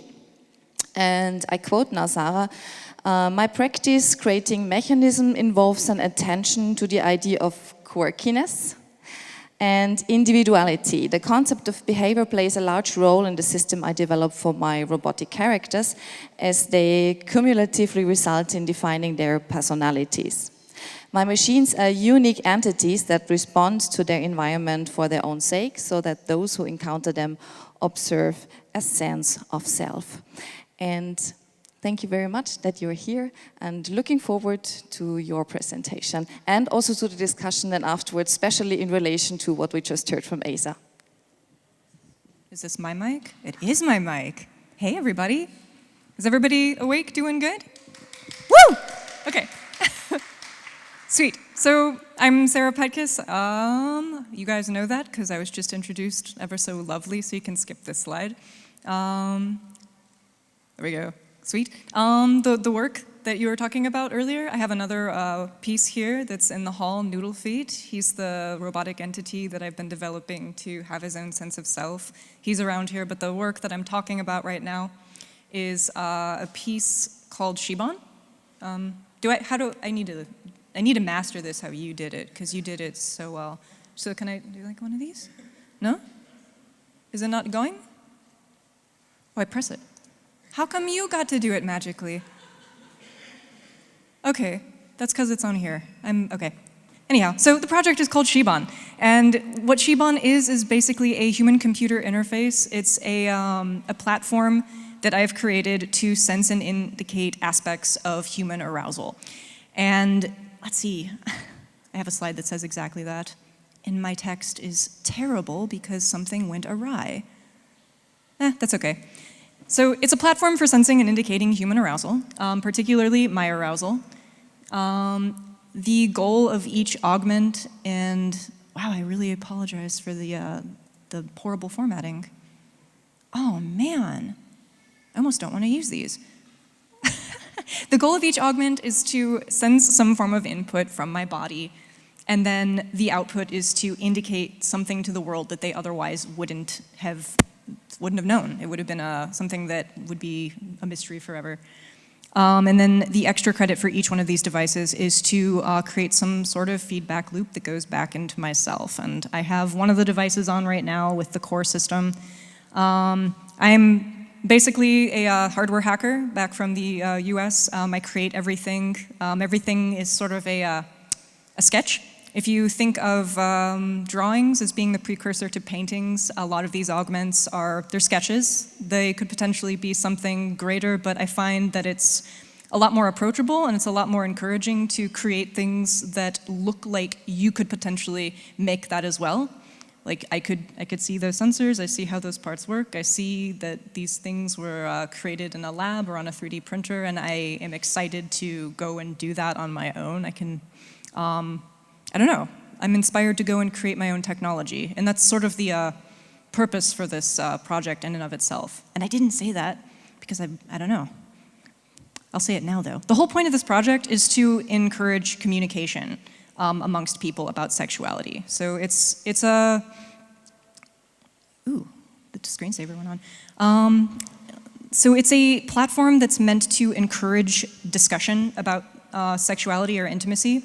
One of my criticisms of humanity or just culture where I'm from Las Vegas in the US, is that people have a horrible time discussing matters of sexuality and intimacy or their needs or their expectations with one another, which is crazy because when you think of sexuality, which is one of our most base functions, features, things that we do as animals, we engage in sexual interaction a lot, but we have a really difficult time communicating about it, or at least from my experience as an adult, we're not really comfortable, we're not there yet. And there's reasons why things kind of degraded or devolved to get to that point, I've seen.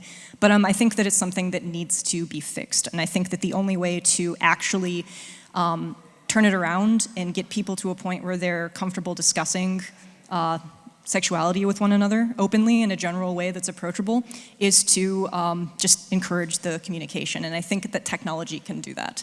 So this project for me is primarily about using, how do I express? It's about using like engineering problems as sort of a gateway to encourage people to talk about intimacy and physical sensation and things that, I don't know, their body experiences and how that feels to them. I guess since I'm in control of these, I can probably switch them. And at this point, like my slides are kind of not on topic with what I'm saying, but yeah, forget about these. I'm gonna keep talking. So, where was I? And I like draw like the biggest blank ever.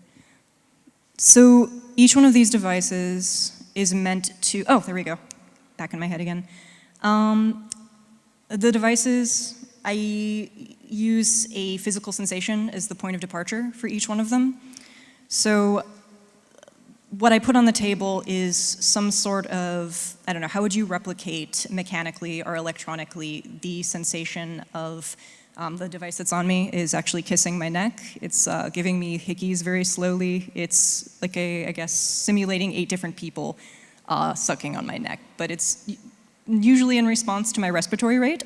I have one of those sensors from an e-cig device that I breathe in and out. It's placed under my nose, and as I breathe in and out, the device kind of sucks my neck as a result, and it creates this feedback loop. And I have other slides in here. I can talk about what the other devices do. But what I'm saying is not going to line up with my slides. I should just talk about the slides. So inside of the thing that I have on my back is this circuit board that I designed. I said it was a human-computer interface. Like, the whole point of the project is that each one of the devices is sourcing some aspect of my bio state from me, and it's going into the board, and then the board is deciding how that sensor data is going to be used in a performative manner. So each one of the devices that I'm wearing communicates some part of my body and what it's experiencing in a way that's performative, but also expresses who I am as a sexual being. So it's very personal. And I think that this is important because technology, I guess I could get into that at the end, but I'm gonna say, I'm torn between following my slides and just talking. I could just disregard a lot of this. So, all right. The reason why I'm doing this is, my train of thought is totally derailed. Anyhow, so I can just skip through this. All right. These are all the okay, I'll talk about the devices. I'm going to just talk about a few of them. I'm building nine of these things total that address different parts of my body discreetly and communicate some aspect of my physical state. And I think that the thing that's important about doing this is that, oh my God, why is my brain like dying? Speak, Sarah. I'm going to skip to the end. All right. Just talk about the slides. So this device is, it's called the Beatbox. It senses my pulse, my heart, my pulse, my heartbeat, my heart rate, yes. It senses my heart rate, and it has a speaker inside of it, and it plays an audio file into my pelvic region at a volume equal to my pulse. So the faster my heart rate raises, the louder the audio file gets, and the more you can feel it intimately in the pelvic region. So it creates that feedback loop. It's indicating to everybody what my body is sensing, given like my pulse. If you listen, if you happen to hear it, then you know that my heart rate is beating at a sufficient rate, and it's whispering. I think I have, it's not important. And then, there we go. That's what I was just talking about. So all of the things that I've designed, I think I mentioned this earlier, but it's important. They're prototypes that I built quickly, and I think that the accessibility to materials is important. I think that technology is something that we should feel encouraged to create for ourselves. Right now, in the US, we have this amazing kind of consumer throwaway culture where we depend on companies to create all of our technology for us. We all have phones. They're all the exact same phone. We all have the exact same everything, and we use that because it's reliable, and ultimately, at the end of the day, it's a utility. Necessity is the mother of invention, so it makes sense. But I think that technology can be a lot more than that. We could, and I encourage people, and I think my main goal is with this project is to encourage people to kind of take it into their own hands to create devices or wearables or anything or any sort of technology that serves them in a personal way, because it'll encourage a shift in values and that people will want to know how to create things more. They'll want to learn how to take all the low-hanging fruit that's out there right now in the world. Like within the past 5 or 10 years, we suddenly have CAD programs where we can download them for free, and with watching a couple of YouTube videos, you can just take the knowledge and then push that into a project and then 3D print plastic parts. You can go through many iterations of fabrication, like within a day. Sometimes I wake up in the morning and I have an idea, and within hours I've designed a first revision, and then I have something that's functioning very quickly. And I'm self-taught. Like, my background is in illustration. I'm first and foremost someone who writes narratives and does drawings, but I also like to create the things I want, or create the things I draw in the real world and make them work. And with the amazing internet and all of the wealth of knowledge that we have available to us, like just to reach out and take it, we can teach ourselves pretty much anything and do it. And we have the ability to create technologies for ourselves that are far more personal and have more meaning to us. And I think that this will add to our quality of life in a way that is far more meaningful and important than any of the technology that we can buy from the store and could possibly serve us. But yeah, I have these up here. I guess this is the circuit board that's in the device I was just talking about. You can download CAD software for free, and with a couple of YouTube videos, teach yourself how to design circuit boards and have them fabricated for just a couple of bucks. And I'm not an expert in creating any of the, I'm not an expert in any of the facets of creating any of my technology, any of my devices, but if you have the desire to do so, if your values are aligned in such a way, you can engage in creating tech or anything really that you want to see exist. Those are my salmons. They have like that lovely salmon form, and that's actually worn over the pelvic region. It's like a fillet of fish. Let's see. Propeller pasties. These are fun. I should just talk about these like it's a cool thing, because that was what these slides were originally intended for, and I'll stick with that.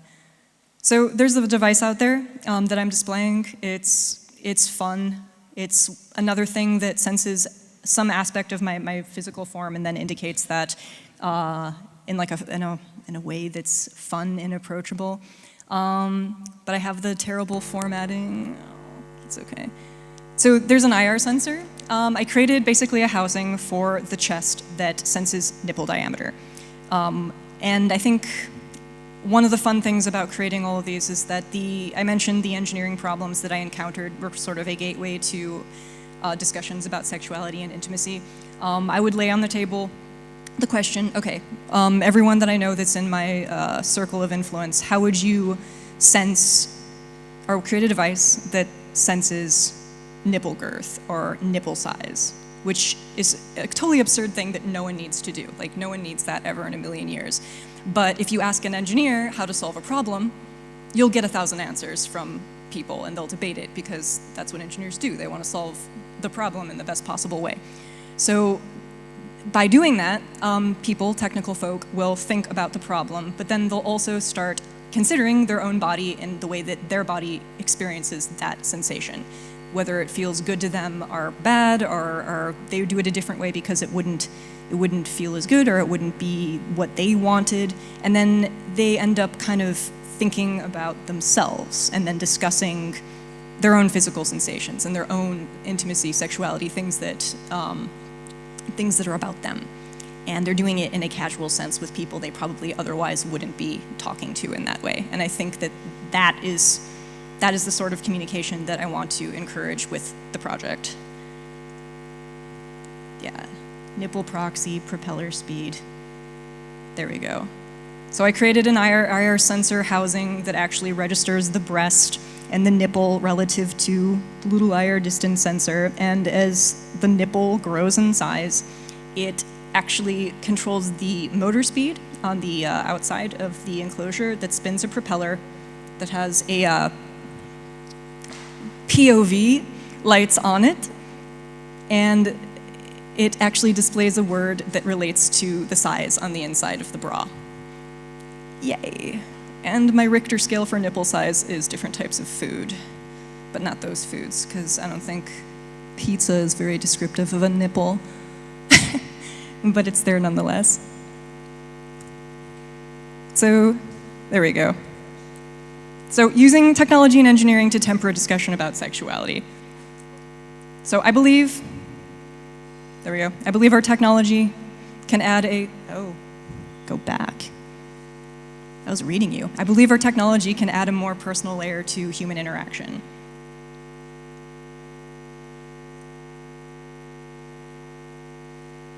Yeah. There we go. Oh, now my font's there. So the things we personally create for ourselves that expand our perception of the world and help expand our ability to communicate to one another will make day-to-day encounters with people more exciting and memorable. I think that if we're engaging in creating devices or technology or wearables or anything like that that helps us express our individuality, we will, I don't know, it'll improve our quality of life a lot more than, as you're saying, phones do, that you're just sort of tethered to. Like, I would like to live in a world where people are hacking and making and building things and taking it into their own hands, like making it their own responsibility to, I don't know, express themselves using what's out there. And I think that's a very positive, hopeful way to develop technology or think about technology. And I think that it's a matter of shifting our values, because right now we do depend too much on things that are provided to us by companies or whatever. And we're dependent on them because our values they exist. They're structured in such a way that there's some amount of status in being able to obtain technology that is, I don't know, developed to optimize our lives, like up here on this high-functioning scale. It says a lot about you, and people kind of get to that point, that tip of the pyramid, and then they stop. I think that if we can shift the values back to the ability to be able to create, it'll also kind of focus that back into the value of knowledge, which is something I think we need to kind of return to as well. Oh man, so, and then I guess I leave you with a question. Using your knowledge and expertise, what would you create to communicate something about yourself that would otherwise go unnoticed? At the end of the day, it's all about, I don't know, finding some aspect of yourself, expressing it. I had like another thing that I wanted to leave as a finishing point, but it's not coming to my mind. But that's okay. I think, I don't know, I'm gonna wrap it up. And thank you. Sweet, okay.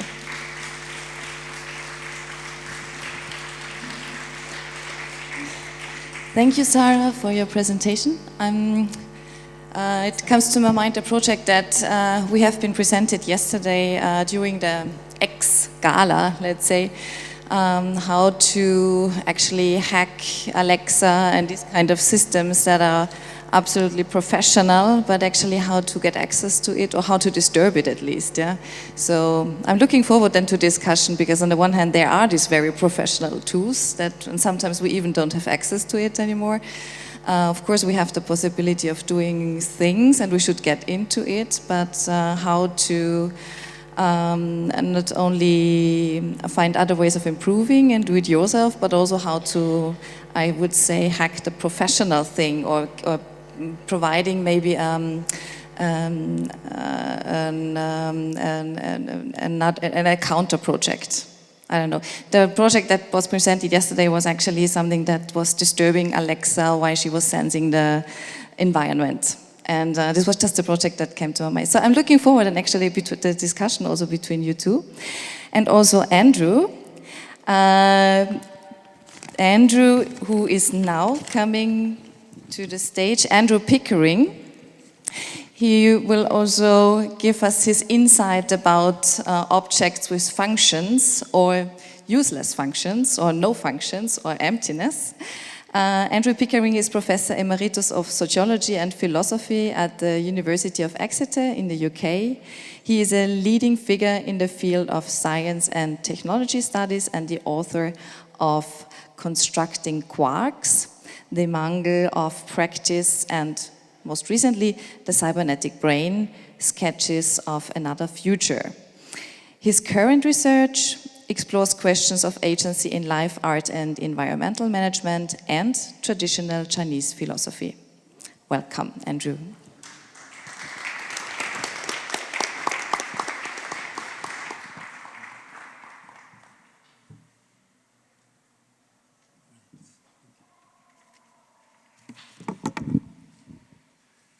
If I speak like this, is it loud enough? Yeah, thank you, Ursula. Right, this is quite a varied series of talks, isn't it?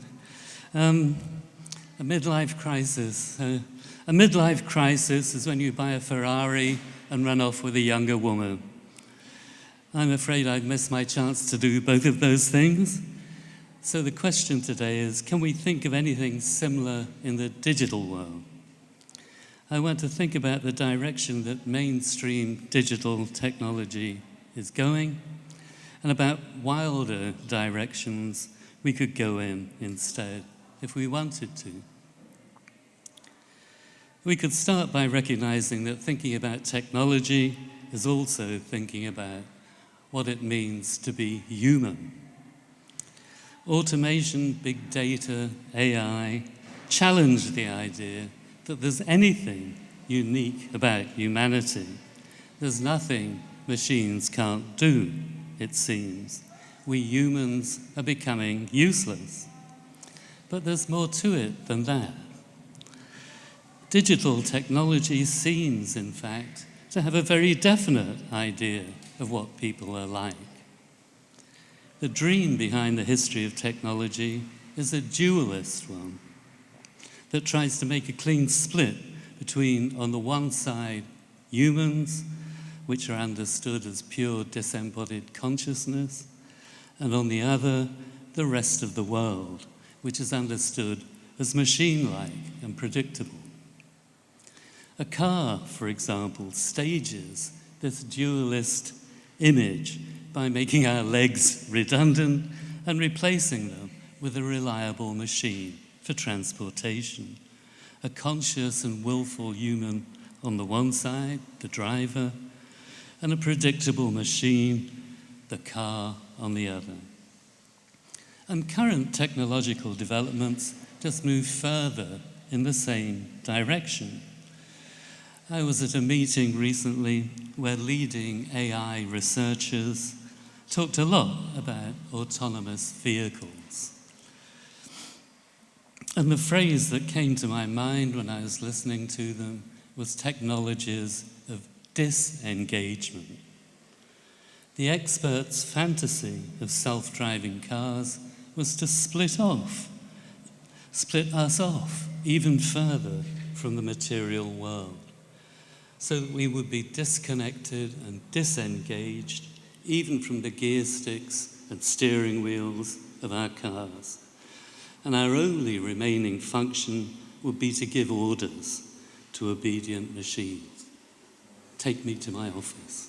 The car doesn't. Likewise, digital assistants like Alexa and Siri want to turn our words straight into actions, so we don't even need to touch a switch to put the lights on. The final destination of this technological trajectory must be Ray Kurzweil's dream of achieving immortality by just getting rid of our bodies and uploading our consciousness to a computer. The vision in all of these examples is of the human as a disembodied intellect, a mind, surrounded by machines as obedient servants to do our will, slaves. That's...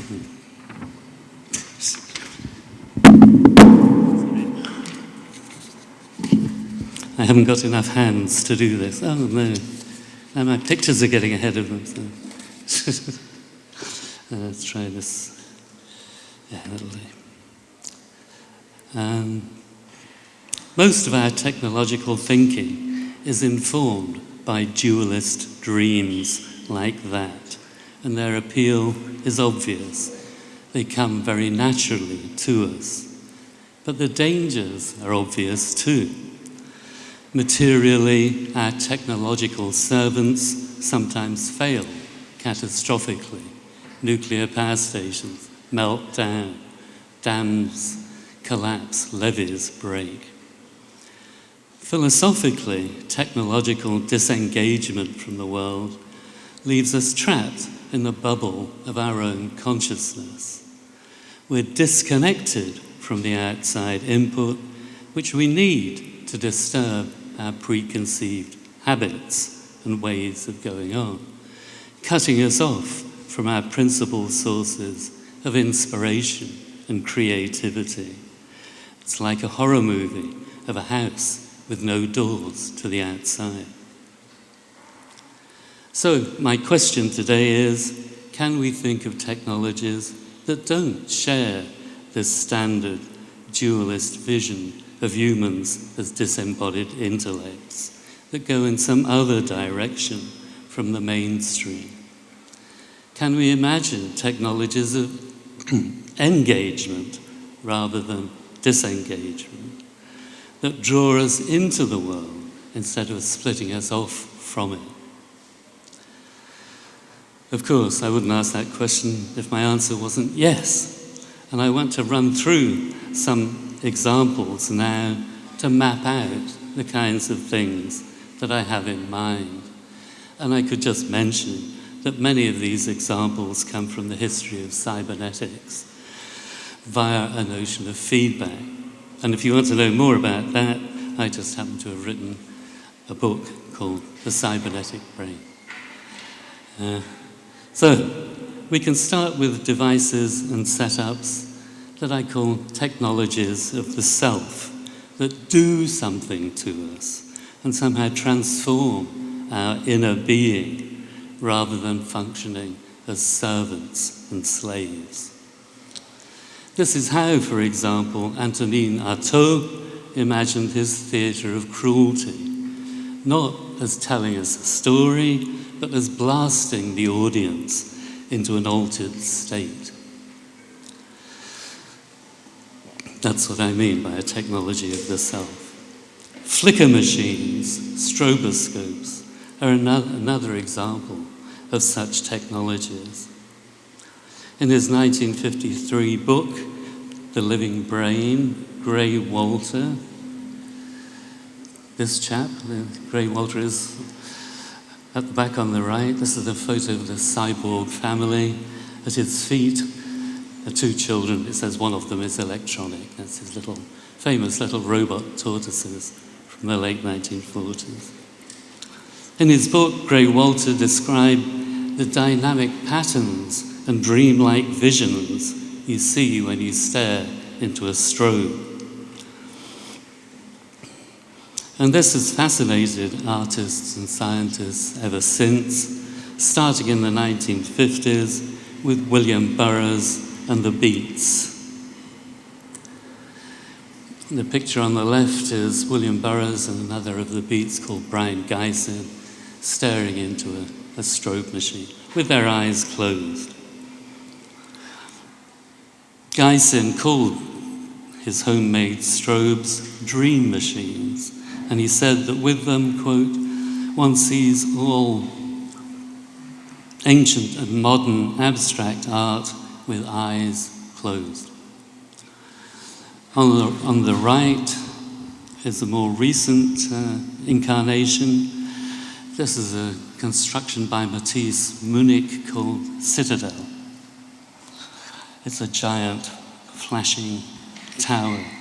In a sense, the photo is completely useless because when the tower starts flashing, you can't see it at all. You don't know that there's a tower in front of you.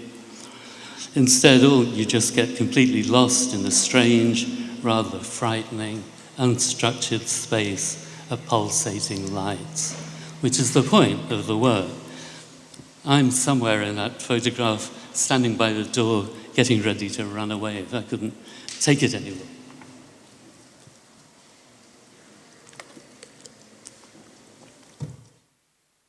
We could think about control here. Technologies of disengagement always aim to put humans in command of obedient machines. Technologies of engagement instead call for an abandonment of control. One has to surrender to the theatre of cruelty or the dream machine and find out what it will do to you. Alvin Lucier's 1965 Music for Solo Performer. You probably couldn't see that before. This is Citadel by Matthias Munich. And this is the picture for Music for Solo Performer. It was an EEG biofeedback setup that helped Lucier to maintain a meditative brain state, alpha wave dominated, which entailed an abandonment of conscious control. Here, the inner and the outer, Lucier's brain state and the sound system, hung directly together. The sound system and the altered inner state actively helped to generate each other, which is a very long way away from the dualistic human control of an obedient machine. Now, I could go in another direction. The setups I've been discussing are technologies of engagement that do something to our inner selves.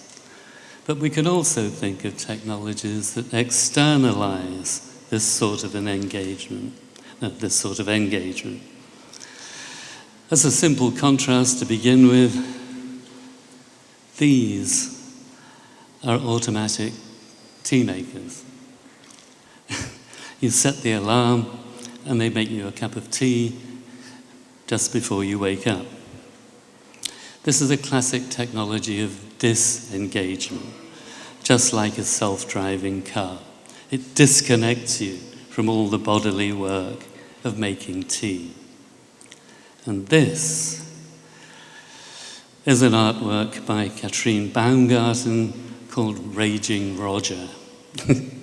It's an autonomous teapot that scans its surroundings and spits hot water at anyone it finds. In this case, this poor chap reading a magazine. There's a video on the web, you can see him running away after the teapot finds him. This, I find, is a striking and amusing example of a technology of engagement, interfering with humans at the level of embodied performance, rather than functioning as a dualist slave in tea making. Gordon Pask, this chap, is a kind of patron saint of this sort of work in art and architecture. His designs for the Fun Palace, for example, a big public building that never quite got built in the 1960s, imagined a structure that would reconfigure itself, and you can see all the reconfigurable elements, a big crane over the top, things that move one way or another. A building that would reconfigure itself to adapt to the uses that people found for it. What would people want to do in it today, at this moment? But it would sometimes get bored with them and act unpredictably in some other way. The building would engage in a kind of dance with the people in it, encouraging them to find new things to do, new ways to be. The Fun Palace was thus a technology of engagement designed to foster experimentation, spontaneity, and creativity. a lively and provocative micro-world. That's the control system that Pask devised for the Fun Palace. The interesting box is in the middle on the right, and it says, output of modified people. The idea was that people would change as they experience dancing with the building, the Fun Palace. Pask even had a theory of aesthetics centered on the idea that people enjoy struggling with recalcitrant materials, a struggle which it seems to me AI is sworn to eliminate from its frictionless world. And I also think here, for example, of Stellark and his struggles with his incongruous prostheses. In this setup, I think the prosthesis, the robot arm, is being controlled over the internet by other people. So Stellark, the performance is Stellark trying to engage with a machine he can't quite control.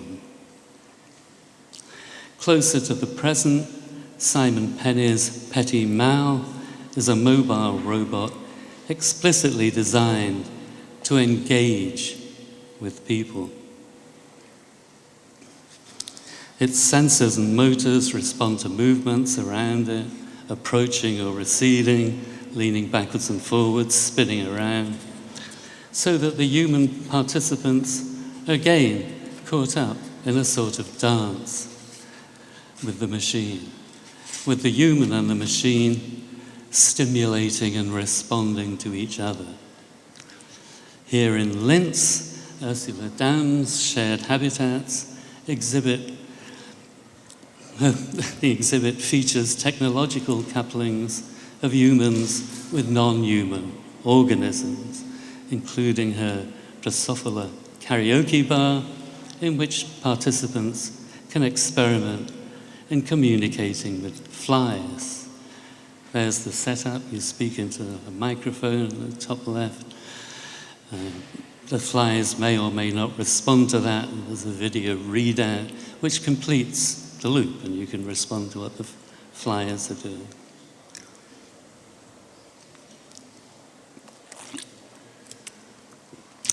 Another of Ursula's works, much discussed, Insect Songs, features Christina Meissner playing the cello to a swarm of midges. Quote from Ursula, "We were thrilled to notice that it was obvious that humans and midges interfere. It was no longer necessary or voluntary to force midges into swarming, but instead to develop a kind of question and answer structure, to listen and to respond to the phrases of the mosquitoes." So that's another technology of engagement, another productive feedback loop.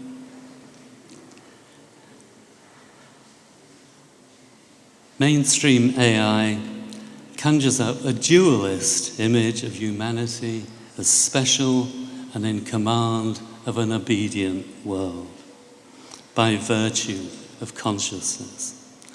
The technologies of engagement I've just been talking about instead undermine our specialness and put us in our place.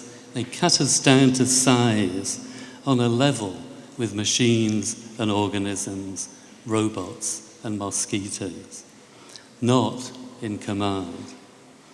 We could think of these setups as a sort of pedagogy for the Anthropocene that can help us come to terms with the fact that we live in a world in which we are entangled, but definitely not in control.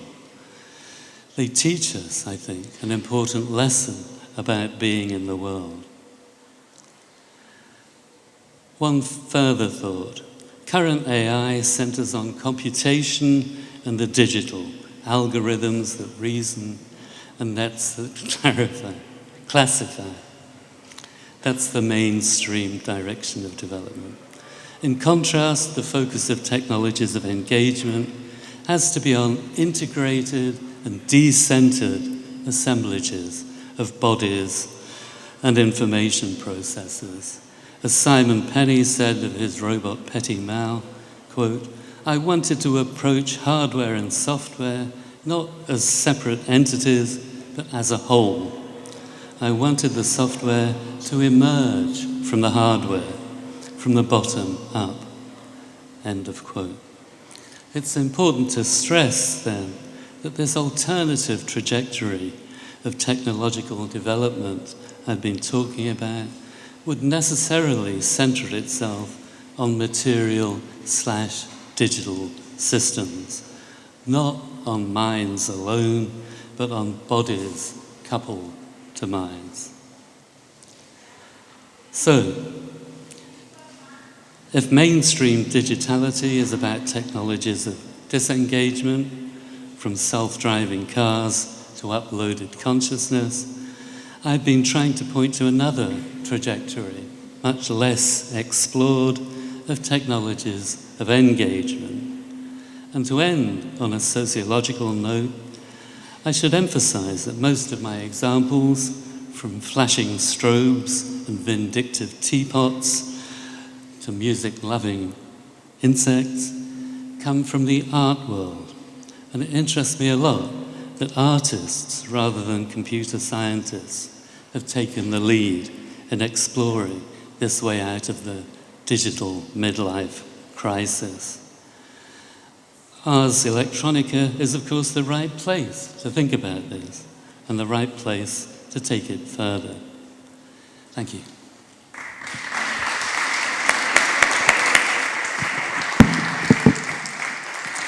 Thank you very much, Andrew. Sorry. Please come to the stage, Sarah and Asa. And please, dear participants and dear audience and dear repliers, we hope very much that you also have questions to us. If I shall sum up, or actually I have 3 words. Yeah, I'm not here. I just did a round, so I just want to see if I see some hands up, but I don't see so far, but maybe they will come. If I sum up, I have actually here 3 keywords that actually write, or 3 words, 3 statements. No, there is actually 2 words and a statement. So all what we heard about is a question of stimulation somehow. So is somehow what I can see in the way what you presented also now, so that how we can actually stimulate ourselves actually to see things maybe even differently. In your case, quite clear, but also in your case. And also your case, I have done another question. So if we have a camera of the mind that gives us insight how our mind is working, it's actually also vice versa, maybe even possible to stimulate the mind in order what we are then thinking. So stimulation is one of the words that immediately came to my mind. In forms of a self-responsibility that is somehow needed in order to do devices, to challenge the devices, to critically ask what's actually happening.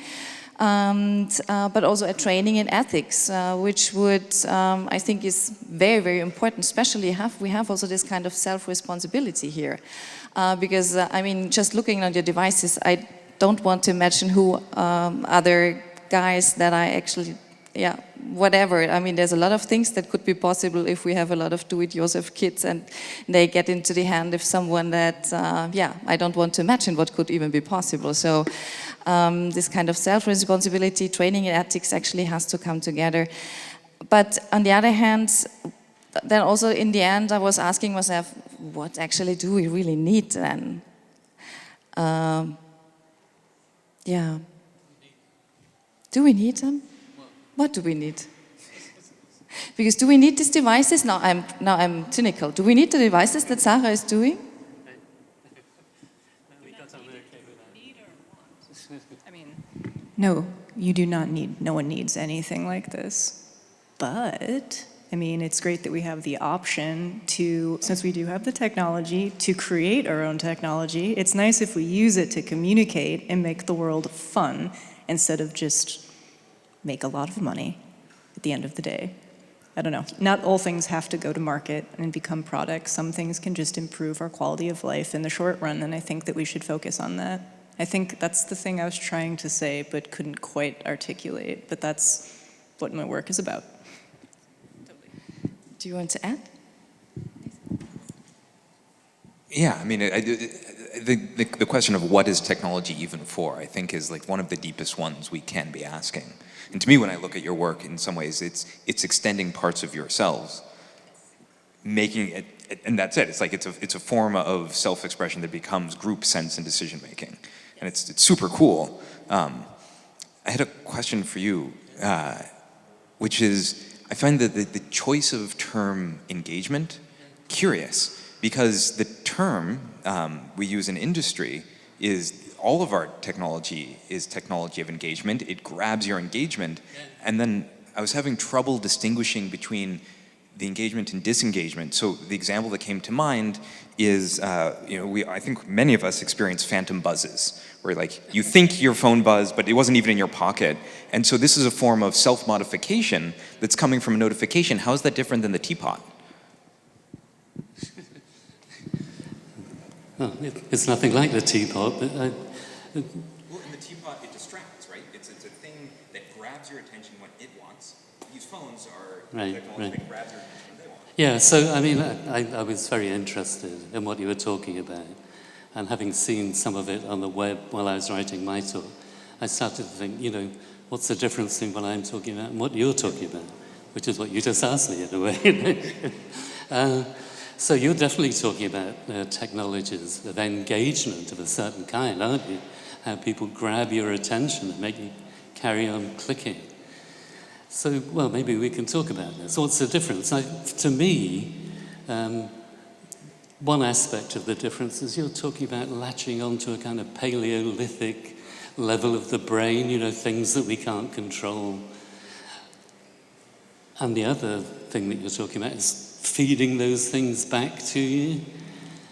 In the 1950s, a guy called James Olds did experiments with electrodes in the pleasure centers of rats' brains, and the rats would just press this pedal to activate the centers, and for 2 days in a row, and then they'd die.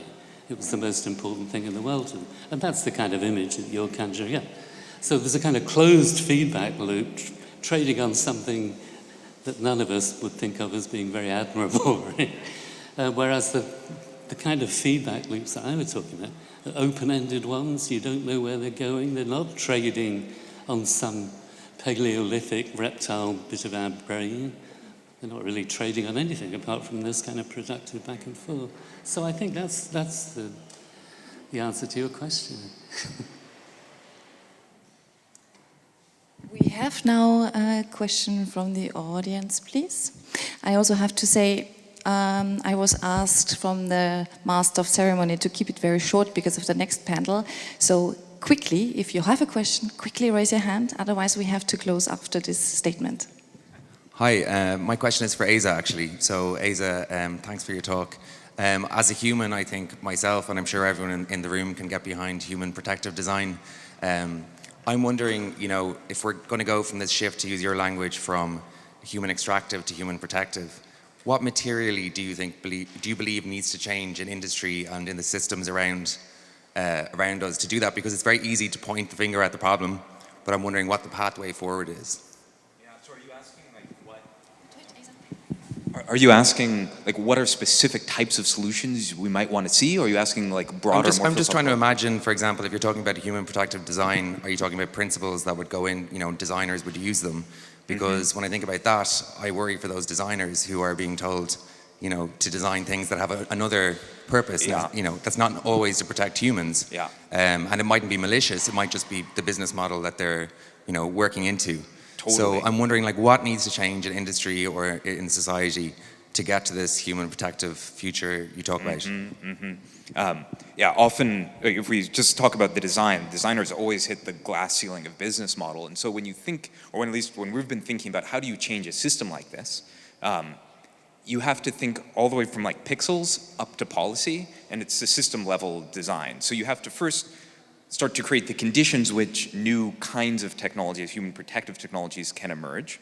As long as we have a attention-based economy, then of course you're going to end up in this knife fight to get to the bottom of the brainstem. regardless of what any particular designer is doing, because at some point the metrics are just going to get involved. So you have to like think of it at the policy level, which is like thinking about like the fiduciary. But then there's also just understanding of the base humans and how they work that I think that sophistication we're still lacking. So to give a very specific example, it's, after pushing a whole bunch, Apple finally implemented screen time, right? Which attempts to change your behavior of your thumb by giving you charts and graphs and shaming you into feeling bad that you're using their technology too much. And to me, that's like cultural gaslighting, right? It's like a cigarette maker saying, cool, we know we've made an addictive product, so we've put a calendar in each pack so you can cross off the days that you don't smoke, because we know streaks are an effective behavior modification technique. Like, that's gaslighting. A better solution is to be like, human beings, we know that retention, like how much you use a product, is directly tied to how fast a page loads. And I first learned this actually going to China and using their Great Firewall. And 10 years ago, the BBC wasn't blocked outright. It would be slowed down sporadically. And so you just get really mad at the BBC, not the firewall. And so I came home and I was really addicted to Twitter and Reddit at the time. So I wrote a little tool for myself that the more I used Reddit and the more I scrolled, the slower things loaded, but a little bit sporadically. And it gave my brain the chance to catch up to my impulses. And within 2 days, I'd broken that habit. And that's, I think, a better solution that relies on a deeper understanding of like just the base mechanics of how human beings work. And so anyway, you have to go from that, like the top all the way down to the bottom to change a system. Okay, thank you very much. Actually, I would end then with your statement from the very beginning. Let's actually downgrade technology and upgrade humanity, and thank you very much for coming and discussing.